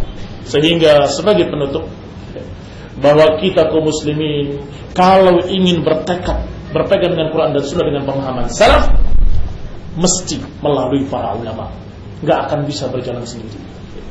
Kita bukan ahlinya untuk memeriksa hadis mana sahih mana dhaif. Saya bukan ahlinya dan kita semua bukan ahlinya untuk memeriksa apakah ini benar-benar sahih riwayatnya dari para salaf. Mesti kita akan berkata sahahahu al-Albani, kan begitu. Disahihkan oleh Syekh Al-Albani. Atau kita katakan disahihkan oleh Syekh bin Baz atau Syekh Muqbil rahimahullah ajma'in. Mesti kita akan melihat kitab-kitab mereka yang memeriksa hadis. Berarti ikhwan fillah azakumullah, ciri-ciri ahli sunnah pengikut salaf, mereka akan berjalan bersama para ulama dan berjalan dengan bimbingan para ulama agar mereka bisa mengambil pemahaman dari para sahabat dalam memahami Quran dan Sunnah. Maka dia berjalan di atas jalan yang lurus tadi, karena sudah tahu syaitan pasti akan mengkaburkan. Maka kalau kita dengan bimbingan para ulama, begitu datang syaitan min baini aydihim aw min khalfihim aw an aymanihim aw an syama'ilihim, kamu sudah tahu. Begitu digoda dari kanan dengan syubhat, Syekh, apa benar yang kau ini? Tidak benar, salah. Kata para ulama, fitnah kalau datang, arafahu kullu alim, wa idza adbarat, arafahu kullu jahil. Fitnah kesesatan ketika datang diketahui oleh para ulama. Ketika sudah mulai hilang, diketahui oleh juhala. Juhala terlambat, belakangan baru tahu, oh ternyata sesat. Sehingga kalau kita dengan bimbingan ulama, kita selamat fi awwali wahla, kita selamat di awal pertama munculnya. Ini kayaknya pemahaman baru. Apa emang harus begini? Wahai para ulama, kita tanya, apakah dengan membaca kitabnya atau dengan telepon pada mereka atau dengan langsung bertemu mereka, bertanya pada mereka, maka akan dijawab, jangan. Itu pemikiran syubhat. Ayat itu tafsirnya tidak ke sana. Sebagaimana yang pernah saya baca dari ucapan Syekh Rabi, ketika mulai pemikiran baru di akhir zaman, di masa-masa kita sekarang ini, yaitu pemikiran untuk bijak kepada semua ahli bid'ah. Ini dengan cara memuji mereka dan mengangkat mereka. Kita harus adil, kata orang ini, kata orang yang menyebarkan syubhat ini. Kita harus adil pada semua kelompok. Kita puji kebaikannya, kita cela kejelekannya. Allah Subhanahu wa taala menyatakan, jangan wala yajrimannakum syana'anu qaumin ala an la ta'dilu i'dilu huwa aqrabu littaqwa. Janganlah kebencian kalian kepada satu kaum menjadikan kalian berbuat tidak adil. Berbuat adillah, itu lebih dekat kepada takwa. Iya benar. Syekh memang begitu. Ayat itu turun, kata Syekh Rabi, adalah ketika Rasulullah SAW dan para sahabatnya ingin umrah ke Mekah.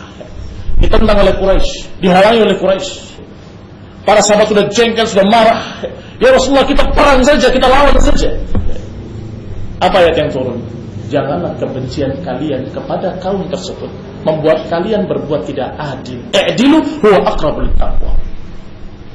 Maka maknanya ayat ini adalah, jangan kebencian kalian kepada musyrikin Quraisy menjadikan kalian tidak adil dalam melanggar perintah Allah. Kalian melanggar bulan haram, kalian melanggar negeri haram, kalian melanggar, ya kan, kalau perang di negeri haram pelanggaran. Kalau kalian berperang di bulan haram pelanggaran.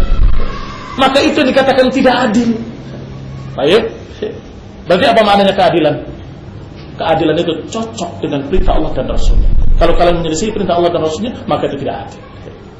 Baik, ikhwan fillah azakumullah, ketika Rasulullah SAW memperingatkan tentang bahayanya para ahlul ahwa, apakah Rasulullah memerintahkan sebutkan kebaikan mereka? Tidak. Ditanyakan kepada masyayikh semuanya, Syekh Ibnu Utsaimin, Syekh bin Baz, dan semuanya ditanya, hampir semuanya ditanya tentang apakah mesti kalau kita menyatakan kesesatan Syiah kemudian kita puji? Mereka sesat tapi punya kebaikan. Khawarij itu sesat tapi mereka punya jasa. Harus begitu? Kata Syekh Utsaimin yang pernah saya dengar langsung dengan telinga saya. Kalau begitu, apa maknanya peringatan kita kalau kita puji mereka? Kata Syekh. Apa makna peringatan kita kalau kita puji mereka? Ini adalah kelompok sesat, kelompok yang menyimpang. Hati-hati. Tapi mereka punya kebaikan. Terus apa maknanya peringatan tadi, kata Syekh? Ketawa semua yang ada. Berarti itu pemikiran baru. Rasulullah SAW pernah membacakan ayat Allah Subhanahu wa taala. tentang ayat-ayat mutasyabihat.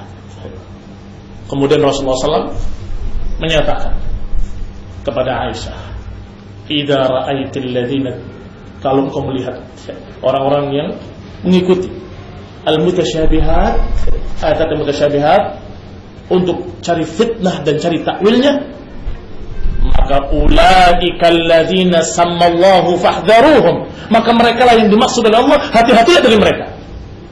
Berarti ini dalil yang paling kuat dalam Quran mengenai prinsip tahdzir, memperingatkan umat dari bahaya kesesatan kelompok-kelompok sesat, supaya umat bersatu, supaya mereka kembali. Kata Nabi, "Idza ra'aiti," kalau engkau melihat wahai Aisyah, orang-orang yang mengikuti mutasyabihat, ayat-ayat mutasyabihat untuk cari fitnah dan cari takwilnya, faulaikal ladzina sammallah, maka mereka lah yang dimaksud oleh Allah, fahdharuhum, hati-hatilah dari mereka. Dan kalimat pujian pada mereka itu bukan tahdzir, tetapi justru mengangkat, dan itu bertentangan dengan ucapan Rasulullah SAW. Rasulullah menyatakan hati-hatilah dari mereka. Kelompok yang baru ini menyatakan, tapi mereka punya jasa, tapi mereka punya kebaikan, tapi bagaimanapun juga mereka itu andil dalam dakwah. Karena ini fitnah.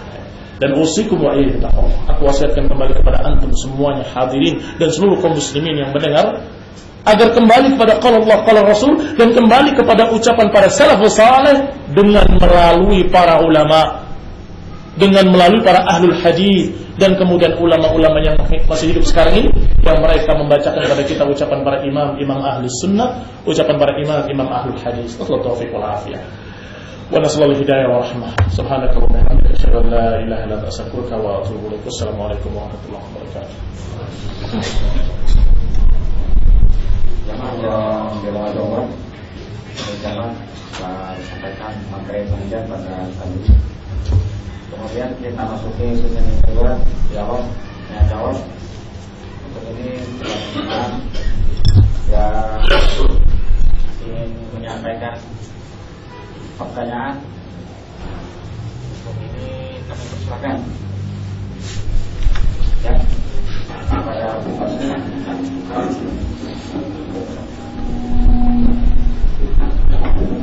Assalamualaikum warahmatullahi wabarakatuh.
Ayat yang mana?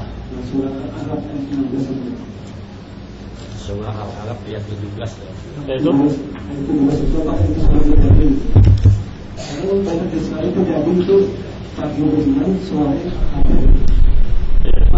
pagi menjaga sunnah, kemarin suaranya ini banyak sekali terjadi masyarakat. Apakah itu sebagai dalil bahwa itu juga banyak orang terkencang? Nah, pertanyaan kedua ini, saya pernah itu masuk ke masjid, kemudian Ustaz itu telah memproses kita ini. Terutama dalam masalah sholat bukan. Dalam sholat bagi dari gubernur atau beliau hadisnya tidak ada itu. Bagi dari gubernur itu tangan jurus itu tidak ada.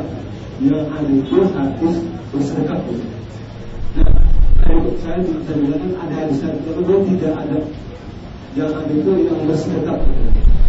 Itu harus dia menyelidiki dan buku-buku dan kitab itu menerangkan bahwa bersedekah itu yang benar. Kalau yang lurus itu hanya pendapat atau benar itu hanya pendapat. Nah di sini apakah kita harus hadis dulu atau apakah pendapat itu? Nah itu saya terima kasih. Nah tentunya pertanyaan pertama tentang masalah banyaknya manusia yang berbolak-balik keadaannya, karena memang Allah Subhanahu wa taala sudah mengisahkan tentang adanya iblis, syaitan dan anak buahnya yang menggoda manusia. Bisa diarahkan ke sana dari itu. Bahwasanya syaitan menyesatkan manusia sehingga sebagian mereka menyimpang sesat, bahkan naudzubillah pagi masih mukmin sore sudah kafir. Dalam keadaan mereka yuriduna 'aradad dunya, mereka menginginkan kehidupan dunia. Bahkan hadis tentang ini pun cukup sebagai dalil semuanya, apalagi ditambah dengan ayat-ayat tentang godaan syaitan. Adapun yang kedua, pertanyaan tentang masalah i'tidal, kemudian tidak ada dalilnya yang meluruskan tangan ke bawah dengan istilah para ulama irsal, yang ada adalah meletakkan tangan kanan di atas tangan kirinya di atas dada. Ini kebetulan saya sependapat dengan itu, sehingga saya tidak disedahkan. Tetapi ini adalah permasalahan yang diikhtilafkan oleh para ulama. Adapun Syekh Al-Albani menyatakan bahwa i'tidal itu tidak ada dalil yang meletakkan di dada, tidak ada, kata beliau. Sehingga beliau menyatakan kembali ke hukum asal, yaitu irsal. Hukum asal seorang berdiri adalah irsal. Tetapi yang saya pahami dari Syekh bin Baz rahimahullah, dan saya baca bukunya, beliau menyatakan justru hadis tentang meletakkan tangan kanan di atas tangan kirinya itu ada secara umum. Bahwa Rasulullah SAW idza qama fis shalah, kalau berdiri dalam salat, maka meletakkan tangan kanannya di atas tangan kirinya di atas dada. Mestinya kalau ketika i'tidal enggak ada dalil, kembali ke dalil pertama. Kalau berdiri dalam salat, letakkan tangan kanan di atas kanan kirinya di atas dada. Nah, artinya kembali seperti awalnya, yaitu meletakkan tangan kanan tangan kirinya di atas dadanya. Nah, itu yang saya sementara ini masih cenderung kepadanya. Wallahu taala a'lam.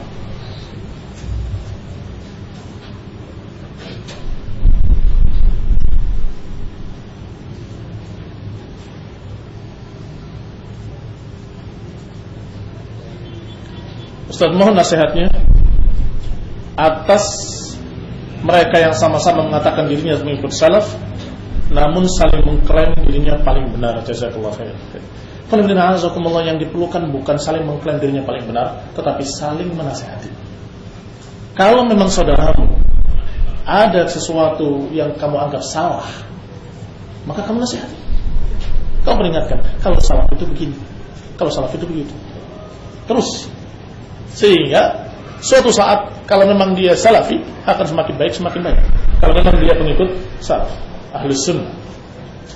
Tetapi kalau ternyata memang aslinya memang bukan salafi, lama-lama capek dia. Udahlah, dikit-dikit kalau salafi, saya bukan salafi, mau apa? Terakhirnya begitu. Ya. Kejadian seperti itu. Betul-betul persis. Ya. Setiap hari nasihati, kalau salafi harusnya begini, kalau salafi begitu. Terakhirnya dia mengatakan, saya bukan salafi, mau apa? Ini khonibina azakumullah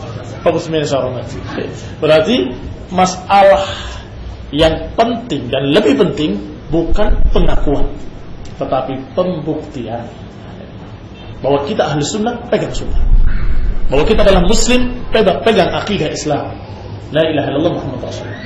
Pengakuan kalau kita adalah ahli sunnah, berpegang dengan sunnah. Pengakuan kalau kita adalah orang yang ingin meniti jejak salaf, maka hendaklah buktikan kalau dia mengikuti ucapan salaf. Nah, itu saja. Kalau ternyata ada yang salah, sebagai manusia, saya bisa salah, kamu bisa salah, semua bisa salah. Nah, kalau ada yang salah, ditegur. Bukan seperti itu salafus saleh. Bukan gitu ya. Hasan al-Banna itu mengaku mengikut salaf dan berkata, kami dalam masalah asma dan sifat ikut salaf, yaitu menyerahkan maknanya kepada Allah Subhanahu wa taala. Betulkah salaf seperti itu? Nufawwid al-ma'ani ila Allah, katanya. Kita mengikuti para salaf, yaitu menyerahkan maknanya kepada Allah Subhanahu wa taala. Keliru. Laisa hakadha turidul ibil, bukan begitu cara menuntun unta. Karena azakumullah, keliru. Salaf tidak seperti itu. Salaf bukan menyerahkan maknanya pada Allah, tetapi menerima maknanya, tetapi memasrahkan kaifiyahnya kepada Allah. Paham kaifiyah? Misalnya, kalau Allah Subhanahu wa taala menyatakan tangan Allah di atas tangan mereka. Baik, ketika Allah menciptakan Adam, Allah katakan, "Ma mana'aka an tasjud lima khalaqtu bi yadai?" Apa yang menghalangimu wahai iblis untuk sujud kepada yang aku ciptakan dengan tanganku, kata Allah. Baik. Berarti di sini disebut tangan Allah. Nah, kalau yang disebutkan oleh Hasan al-Banna tadi, bahwasanya serahkan maknanya pada Allah, berarti tangan maknanya wallahu alam, serahkan pada Allah. Enggak tahu. Ini bukan pemahaman salaf. Kalau pemahaman salaf menyebutkan tangan, ya tangan, tetapi kayak apanya diserahkan pada Allah. Yang jelas tangannya tidak seperti makhluk, tetapi tentunya tangannya sesuai dengan kemuliaan Allah, ketinggian Allah, dan kita tidak tahu seperti apa. Paham ya? Hati-hati, jangan sampai salah paham. Maka berarti dia mengira bahwa itu salaf, ternyata bukan. Kalau saja pengikutnya tidak taklid, kita katakan kepada para pengikutnya, jangan memahami seperti itu. Yang dikatakan oleh tokohmu itu bukan pemahaman salaf, itu pemahaman orang-orang mufawwid yang tidak mau menafsirkan makna-makna sifat. Nah, Ustaz mohon dijelaskan tentang agama seseorang tergantung dengan teman dekat. Karena yang namanya teman dekat itu selalu mempengaruhi dan cenderung untuk menyamakan. Sehingga Allah Subhanahu wa taala menggambarkan dalam Quran tentang penyesalan orang-orang zalim dalam neraka. Yauma ya'adzu dzalimu 'ala yadayhi yaqul ya laitani ittakhadtu ma'a rasuli sabila. Ya wailata laitani lam attakhidh fulanan khalila. Kata Allah, nanti di hari ketika orang-orang zalim menggigit jarinya dan menyatakan ya laitani ittakhadtu ma'a rasuli sabila, dan mengatakan penyesalannya, duhai kiranya kami dulu mengikuti jalan Rasul. Dan kalimat kedua, ya wailata laitani lam attakhidh fulanan khalila, duhai kiranya dulu aku tidak mengambil si fulan sebagai temanku. Duhai kiranya aku tidak mengambil si fulan sebagai temanku. Ini bukti kalau banyak orang yang masuk dalam neraka karena teman dekat. Berteman dengan Syiah jadi Syiah, berteman dengan Khawarij jadi Khawarij, berteman dengan orang-orang sesat jadi sesat. Paling tidak dia menjadi mutasyayyi', kesyiah-syiahan. Saya bukan Syiah, tapi kesyiah-syiahan.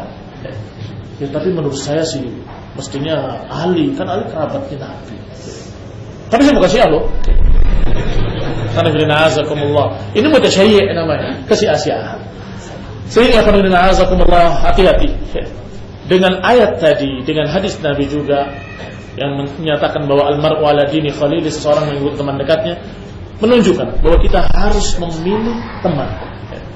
Jangan sembarangan.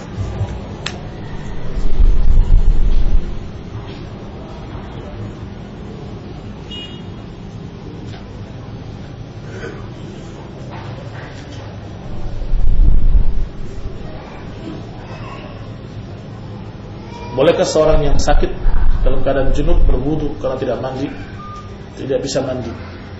Kalau bisa berwudu, harusnya dia bisa cit, hanya dibasuh dengan lap basah seluruh tubuhnya, itu cukup sebagai mandi junub.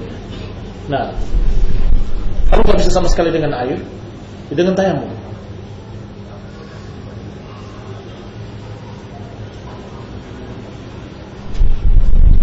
tolong dijelaskan kelompok-kelompok Khawarij masa kini dan siapa-siapa saja tokohnya. Wah, saya nggak hafal tokoh-tokoh, nama-namanya.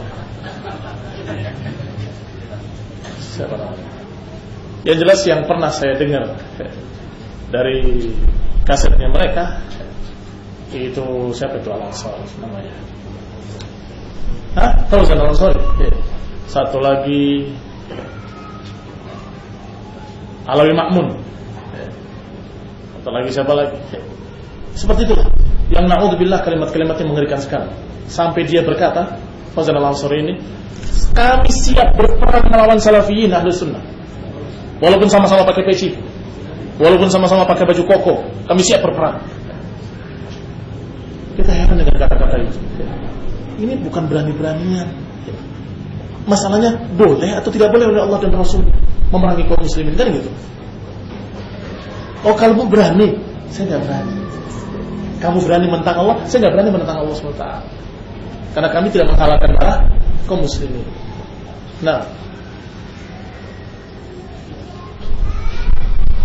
zaman ini banyak terjadi perselingkuhan. Innalillahi wa inna ilaihi raji'un. Ada yang bertaubat. Bagaimana taubatnya terkait hak sesama hamba? Sementara pada zaman salaf kasus seperti ini dirajam. Ketika seorang sahabat yang menyatakan pada Rasulullah SAW, ya Rasulullah zanait, Rasulullah memalingkan mukanya ke arah lain. Sampai sahabat tadi mendatangi muka Rasulullah SAW dan berkata, ya Rasulullah, inni zanait, aku benar-benar berzina. Rasulullah memalingkan lagi ke arah lain. Orang itu kembali lagi mengatakan, inni zanait, aku berzina. Sampai Rasulullah memalingkan 4 kali. Yang keempat baru ditanya, bagaimana orang ini? Apakah orang sehat? Artinya barangkali orang itu mengigau atau sakit atau agak stres atau bagaimana. Dia harus dia orang yang paling cerdas di kalangan kami, paling sehat, paling cerdas. Sampai kemudian dihukum, dirajam. Dan dirajam waktu itu tidak ditanam. Tidak ditanam. Ketika dirajam dengan batu, dia sempat lari. Dikejar oleh para sahabat, sempat menghindar begitu. Yang otomatis manusia merasakan sakit akan menghindar. Tapi tetap dirajam sampai kemudian meninggal. Rasulullah SAW menyatakan, kenapa kalian biarkan dia lari? Ini benar-benar azakumullah. Sehingga para ulama membahas tentang masalah ini. Masalah rajam dengan syarat yang berat, yaitu dengan 4 saksi yang benar-benar mengetahui, yang benar-benar mengetahui timbang masuk sumurnya. Susah kan? Berat. Tetapi kalau dia menyerahkan diri, maka ketika dia lari tidak dikejar. Kalau menyerahkan diri. Kalau itu pun, kalau dia dalam keadaan membatalkan pengakuannya di tengah jalan, tidak apa-apa. Misalnya kalimat pertama, zanait, Rasulullah malingkan mukanya, dan dia kemudian tidak jadi, itu tidak apa-apa. Sehingga alhamdulillah, kalian yang sempat bertaubat, bertaubatlah. Walaupun tidak dengan dirajam, kalian bertobat pada Allah Subhanahu wa taala, menghentikan perbuatannya, meratap pada Allah, menangis pada Allah taala, dan iringi dengan amalan-amalan saleh yang akan mengimbangi dosa kalian. Dosa besar. Zina itu dosa yang sangat besar, sampai hukumnya adalah rajam yang mematikan. Sehingga taubatnya harus sungguh-sungguh dan diiringi dengan amalan saleh yang besar-besar pula. Dengan amalan-amalan yang sunnah. Karena Allah Subhanahu wa taala menyatakan dalam Al-Qur'an, innal hasanat yudhibna as-sayyi'at. Kebaikan-kebaikan akan menghapuskan kejelekan-kejelekan. Dan Nabi juga memerintahkan, ittaqullah haitsuma kunt. Bertakwalah kepada Allah dimanapun kamu berada. Wa atbi'is sayyi'atal hasanata tamhuha, dan ikuti kejelekan dengan kebaikan yang akan menghapusnya. Sehingga bertaubatlah dengan mengiringi taubatnya dengan amalan-amalan saleh dan kebaikan-kebaikan. Allah Ta'ala. Sudah apa belum?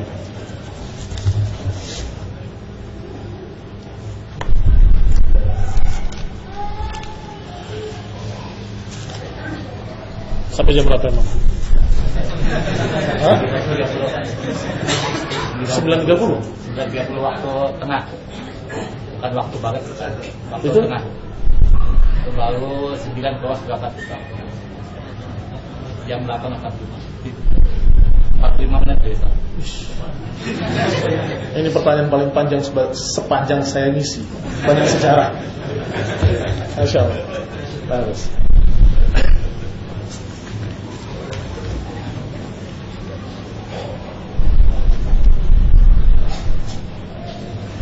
Sudah dijawab.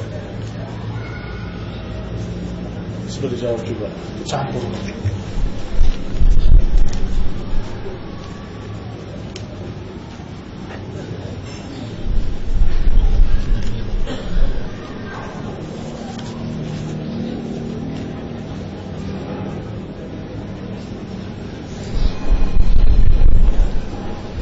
Ustaz, mohon nasihat. Saya sering difitnah. Bagaimana sikap yang harus dilakukan sesuai dengan syariat? Makasih Ustaz. Ini difitnah dalam artian bahasa Indonesia atau dalam bahasa Arab? Kalau bahasa Indonesia, makna difitnah kan diberitakan dengan berita dusta, gitu kan? Nah, kalau dalam bahasa Arab difitnah itu artinya diberi berbagai macam musibah atau diberi kesesatan, dipengaruhi dengan berbagai macam syubhat-syubhat, itu difitnah juga. Nah, kalau yang pertama, bahwa kamu diberitakan dengan berita-berita yang tidak benar, maka kamu bersabar, kamu akan mendapatkan pahala dari Allah Subhanahu wa taala. Nanti di akhirat, orang yang menceritakan kejelekan kamu atau berdusta dengan atas nama kamu, dosanya, pahalanya akan ditimpakan kepada kamu, dan dosamu akan diberikan kepada dia. Sehingga artinya, kalau kamu banyak difitnah, kamu banyak diberi hadiah pahala oleh mereka. Maka bersyukurlah kepada Allah Taala. Sebagaimana ucapan Aisyah radhiyallahu taala anha, ketika mulai Khawarij muncul mencerca Abu Bakar wa Umar, disampaikan kepada Aisyah, "Wahai Aisyah, mereka mencerca Abu Bakar wa Umar." Apa jawaban Aisyah? Ada apa? Atau ada yang anehkah dengan itu? Atau bahasa yang tepatnya Allah Ta'ala alam, beliau menyatakan dengan kalimat, jadi kenapa? Begitu. Itu bahasa bebasnya. Jadi kenapa? Allah Subhanahu wa taala ingin melanjutkan pahala mereka. Mereka sudah wafat, sudah berhenti amalan solehnya, tapi Allah menginginkan agar pahala mereka terus mengalir. Yani kenapa? Allah ingin agar mereka terus mendapatkan pahala walaupun mereka sudah wafat.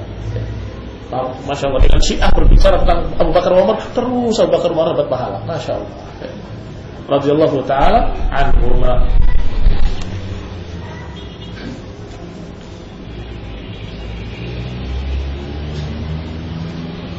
Tentang agama seorang tergantung teman dekatnya, sudah juga.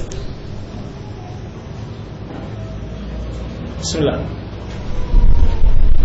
Ulama yang bagaimana yang dapat kita turuti, sedangkan sebagian ulama mengajarkan kebid'ahan karena kata mereka bid'ahnya hasanah, tidak semuanya sesat.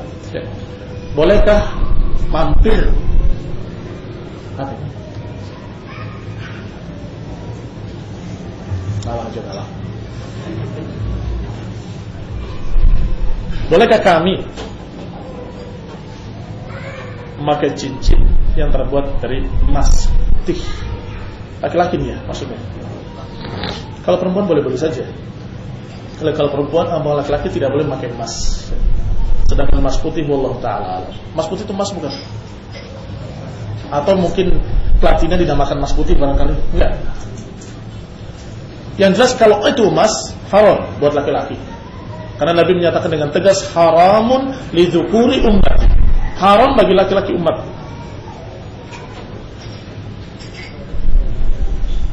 Adapun yang pertama, ulama yang bagaimana yang kita turuti, karena sebagian ulama mengajarkan kebid'ahan dan menganggap bahwa kebid'ahan itu ada yang hasanah.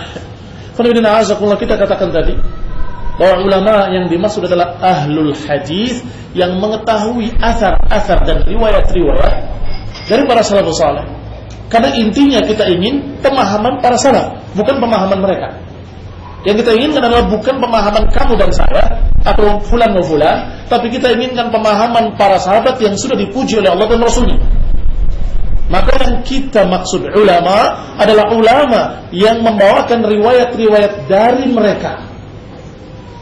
Riwayat-riwayat dari mereka para sahabat.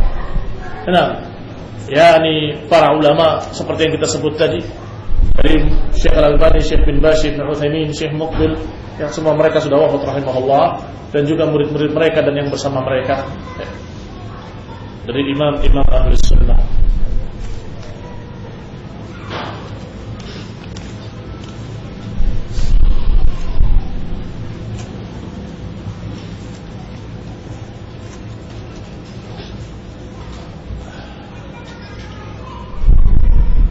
Ustaz mohon doakan kesembuhan, kebaikan untuk ayah saya.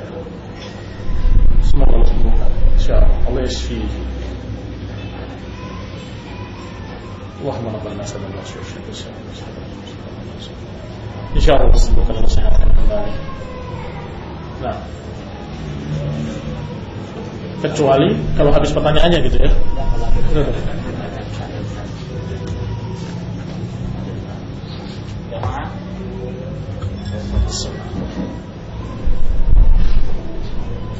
Zaman yang bermanfaat mungkin ada. Nah, Terima kasih. Yang saya tanyakan mengenai bagaimana hukumnya kita menyimpan aplikasi Quran dalam handphone. Jadi itu apakah itu kalau kita nggak entry itu nggak muncul, nomor entry muncul kan? Itu bagaimana hakikat tersebut punya kalau kita handphone kan harus kantong atau ini sudah saya kan, cuman di saat itu aplikasi nggak muncul, nomor kita sudah entry itu baru muncul, itu dengan hukumnya Islam. ya, Allah Ta'ala alam, yang pernah ditanyakan kepada para ulama tentang Al-Quran, bagaimana adab kita membawa Al-Quran. Bahkan beliau menyatakan waktu itu, beberapa ulama, Quran yang sudah ada terjemahannya saja sudah bukan mushaf hukumnya, yang ada tafsirnya, bukan mushaf. Apalagi HP, yang di sana ada berbagai macam aplikasi lain, dan juga Qurannya mungkin juga terjemahannya dan sebagainya. Maka mudah-mudahan itu tidak termasuk kita membawa mushaf, berbeda hukumnya. Nah, kalau membawa mushaf seperti tidak masuk ke Muhammad dan sebagainya, dianjurkan untuk tidak dibawa masuk ke dalam. Tetapi kalau HP sudah berbeda, bahkan Quran yang sudah memiliki terjemahan dan sebagainya sudah berbeda juga. Allah Ta'ala termasuk ketika memegangnya harus berwudu. Nah, termasuk berbeda. Pegang HP wudu dulu.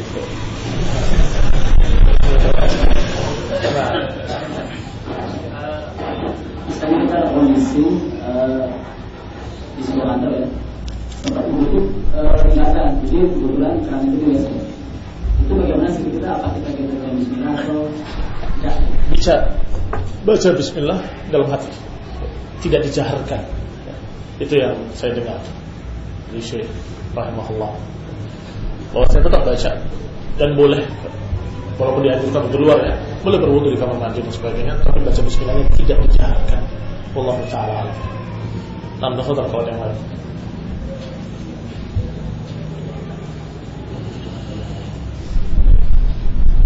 Mungkin ada yang lain, silakan. Silakan di belakang.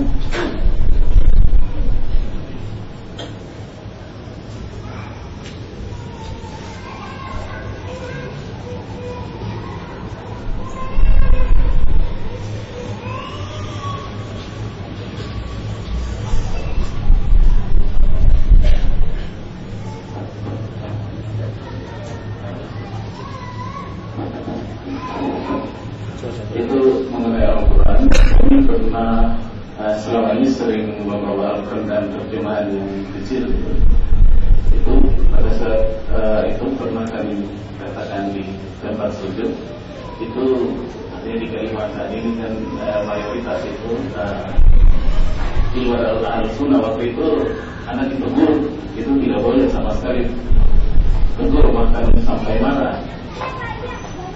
Jelaskan tapi terjadi debat tersebut ya. Kemudian yang kedua,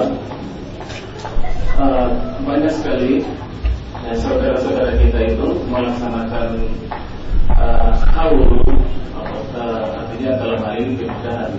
Bahkan kami diundang bahkan sampai semacam dipaksa. Jadi di lingkungan itu semua begitu. Jadi apa ini bisa kami hadir Ustaz, tapi tidak ikut, misalnya tidak ikut zikir, cuma hadir saja. Jadi yang ditanyakan apakah ini hadir bisa atau tidak. Nah, iya, untuk masalah kalau orang-orang tidak memahami tentang masalah itu atau mengira bahwa itu adalah mushaf Al-Quran, maka tentunya kita harus menjaga perasaan mereka. Karena tidak apa-apa kita jaga, iya kan? Lebih afdal kita memuliakannya, walaupun itu sudah bukan Quran murni, sudah ada terjemahan, sudah ada tambahan tafsir dan sebagainya. Tetapi, nah mengapa? Karena itu masih ada kalimat-kalimat Allah kita muliakan, agar menjaga juga dari orang-orang yang salah paham, mengira bahwa itu adalah mushaf Al-Quran. Adapun yang kedua, tentang masalah apa tadi? Qaul atau haul. Itu adalah acara bid'ah muhdatsah. Perkara yang tidak dicontohkan oleh para salafus saleh. Dan kita bahas dari tadi adalah tentang mengikuti salaf. Para salaf tidak mengadakan yang seperti itu. Enggak ada haul, enggak ada 7 hari, 7 bulan, enggak ada semuanya, enggak ada 100 hari, semuanya enggak ada. Sehingga itu adalah kebid'ahan. Dan kami memperingatkan dengan keras, iyyakum wa muhdatsatil umur fa inna kulla muhdatsatin bid'ah. Hati-hati kalian dari perkara-perkara muhdats, karena sebetulnya perkara muhdats itu adalah bid'ah. Mana hati-hati adalah menghindari untuk tidak ikut melakukan, tidak ikut bersama, tidak ikut mendukung, tidak ikut kita membela. Sehingga kita harus menunjukkan bahwa kita tidak cocok dan tidak suka dengan yang demikian. Kalau tidak bisa dengan bahasa yang tegas, dengan bahasa yang halus, saya berbeda pemahaman dengan Anda, gitu. Dengan sopan. Nah, intinya kan sama. Intinya saya tidak cocok dengan kebidahan kalian, kan gitu. Cuma bahasanya saya tidak sepemahaman dengan Anda. Biarkan saya untuk tidak ikut. Terus terang saja. Nanti suatu saat mereka akan tanya, emang kenapa sih? Nah, baru dijawab. Masukkan ilmu padanya.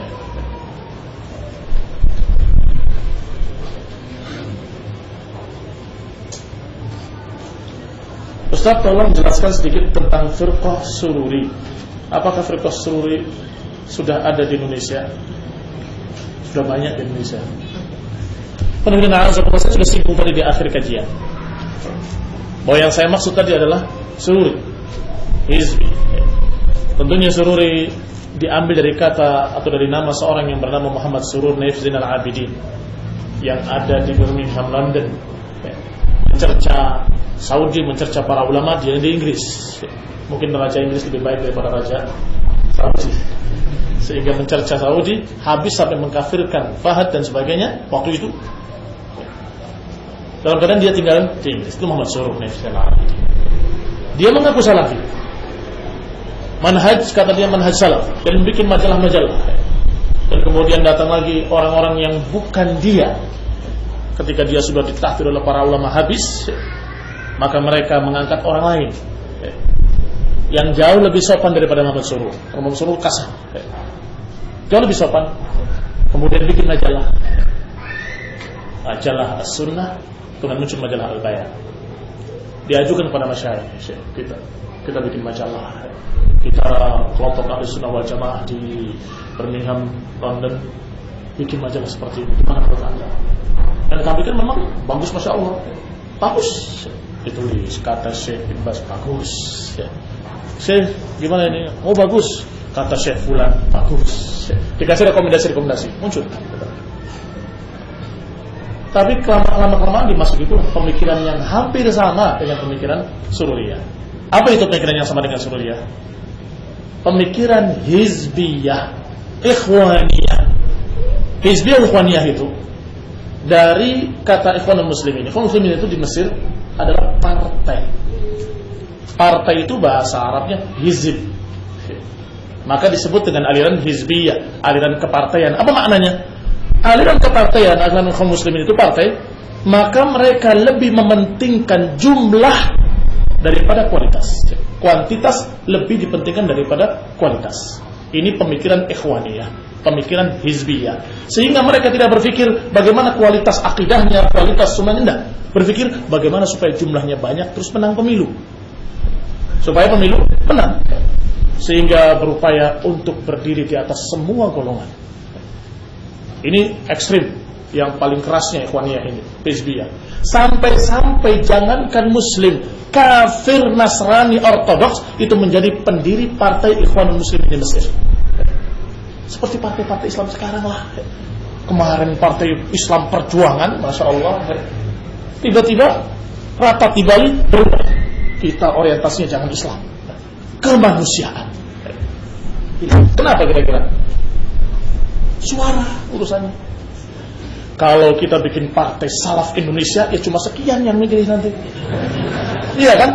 Jangan partai Salaf, partai Ahlus Sunnah aja yang agak luas sedikit. Ya masih kalah. Kalau gitu partai apa? Partai Islam seluruhnya, PSIS. Seluruh Islam, apa saja gitu maksudnya. Ternyata masih kalah juga.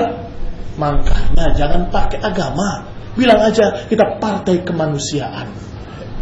Atau sebelum itu, sebelum partai kemanusiaan, partai Ibrahimiyah. Ini juga Ikhwanul Muslimin di Sudan yang bikin partai itu, partai Ibrahim. Apa maknanya? Mengayomi agama-agama tiga, agama Nasrani, Yahudi, dan Islam, supaya menang suaranya. Kalau Islam sedikit, Nasrani juga dirangkul, sehingga partai Ibrahim mengayomi tiga. Ternyata kalau masih kalah, partai kemanusiaan, kan semua manusia nih. Nah, partai manusia. Udah kita bikin partai manusia, kamu juga anggotanya semuanya, seluruh manusia anggotanya. Kalau nggak ikut berarti kamu bukan manusia. Ini namanya hizbiyah. Dan yang pertama mengangkat hizbiyah dalam agama itu bid'ahnya Ikhwanul Muslimin. Bid'ahnya Ikhwanul Muslimin. Sehingga muncul di bawahnya yang terpengaruh dengan Ikhwanul Muslimin, dengan gaya-gaya mereka disebut dengan hizbiyah, ikhwaniyah, walaupun nggak ada kaitannya dengan Ikhwanul Muslimin. Tetapi kami nggak ada kaitan dengan Ikhwanul Muslimin. Kami nggak ada kaitannya, bukan anggota, bukan pendiri, bukan semuanya, bukan. Nggak ada kaitannya sama sekali. Bahkan saya kenal dengan mereka enggak. Tapi apa prinsipmu? Prinsip saya, udahlah nggak usah ribut terus. Seluruh kelompok Islam bersatu. Ya sama, itu pemikiran Ikhwanul Muslimin. Muncul setelah itu Sururiyah tadi, yang tadi dari Muhammad Surur, kemudian dari orang lain lagi yang digantikan, yang agak lebih sopan katanya, tapi ternyata sama. Kita bicara ahli bid'ah itu jangan keras-keras, ucapkan pujian sedikit. Mereka sesat tapi baik, akhlaknya Masya Allah, sering ngasih minyak wangi, sering mijit-mijit. Walaupun sufi, sesat tapi baik.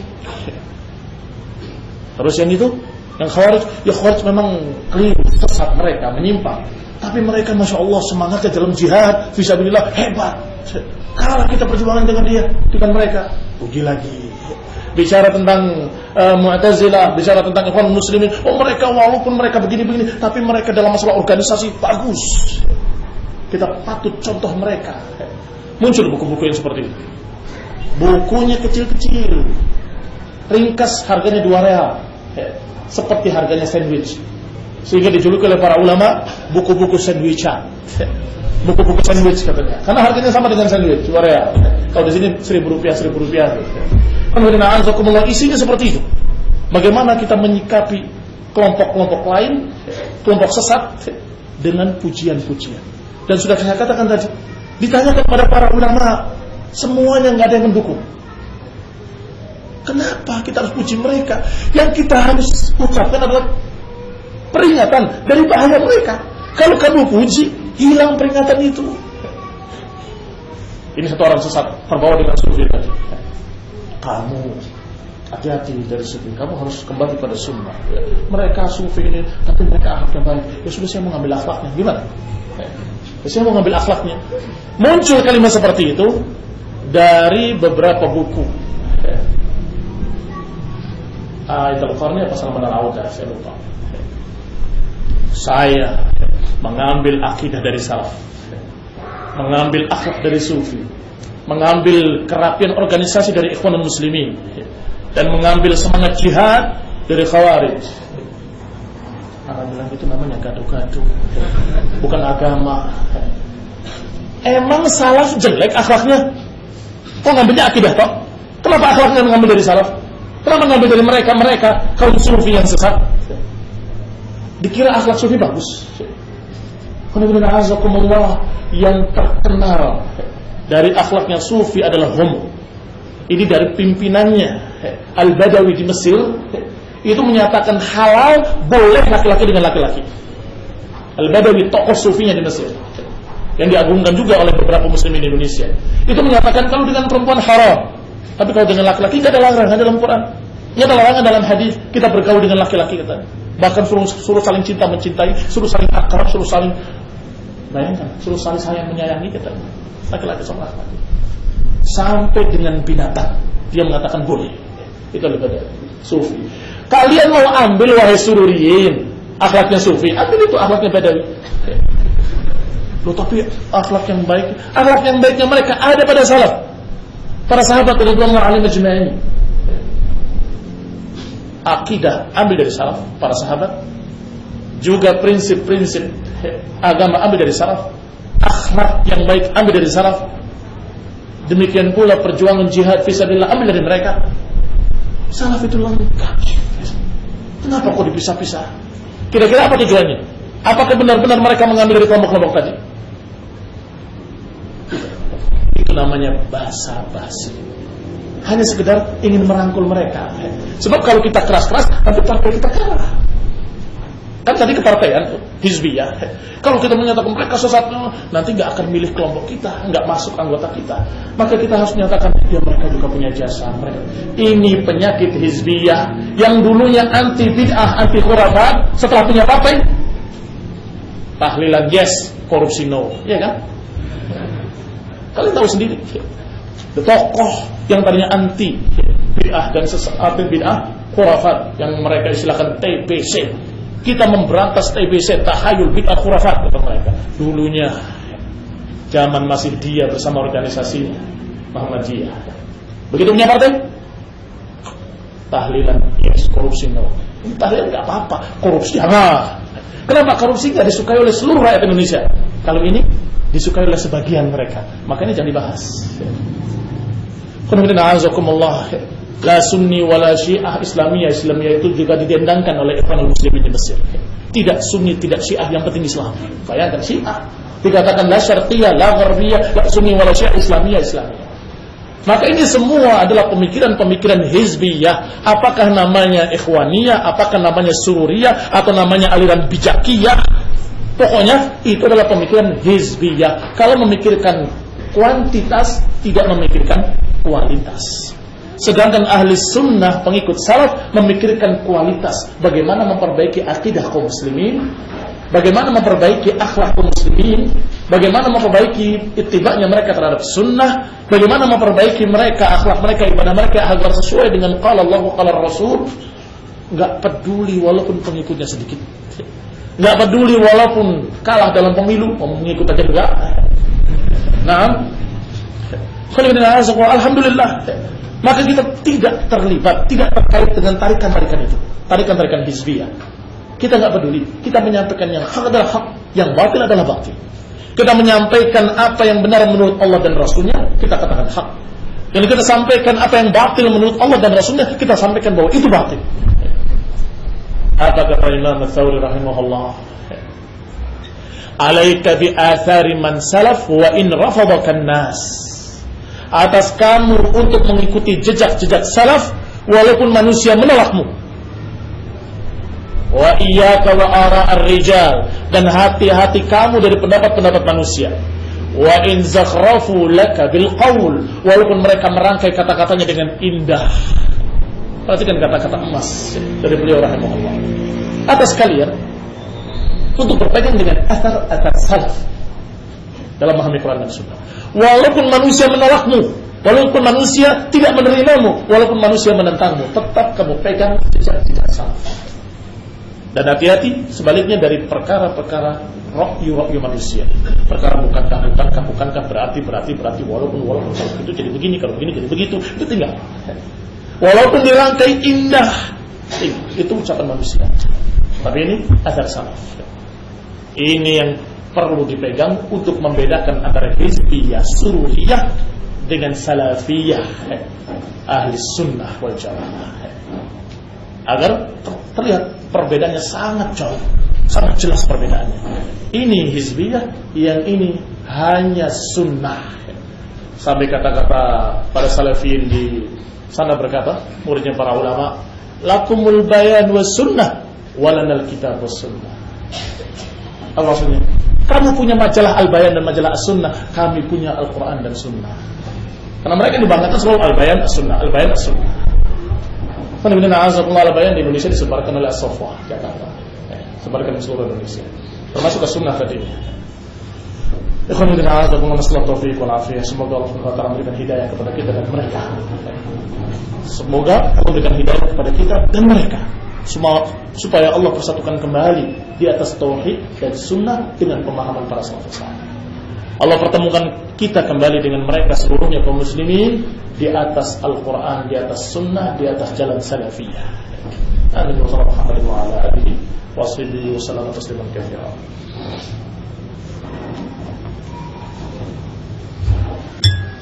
Jamaah yang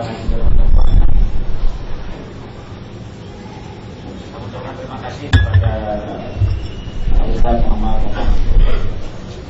Dia adalah pengasuh marhad telepon.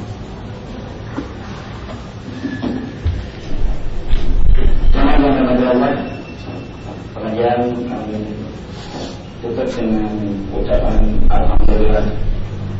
Alhamdulillah pengajian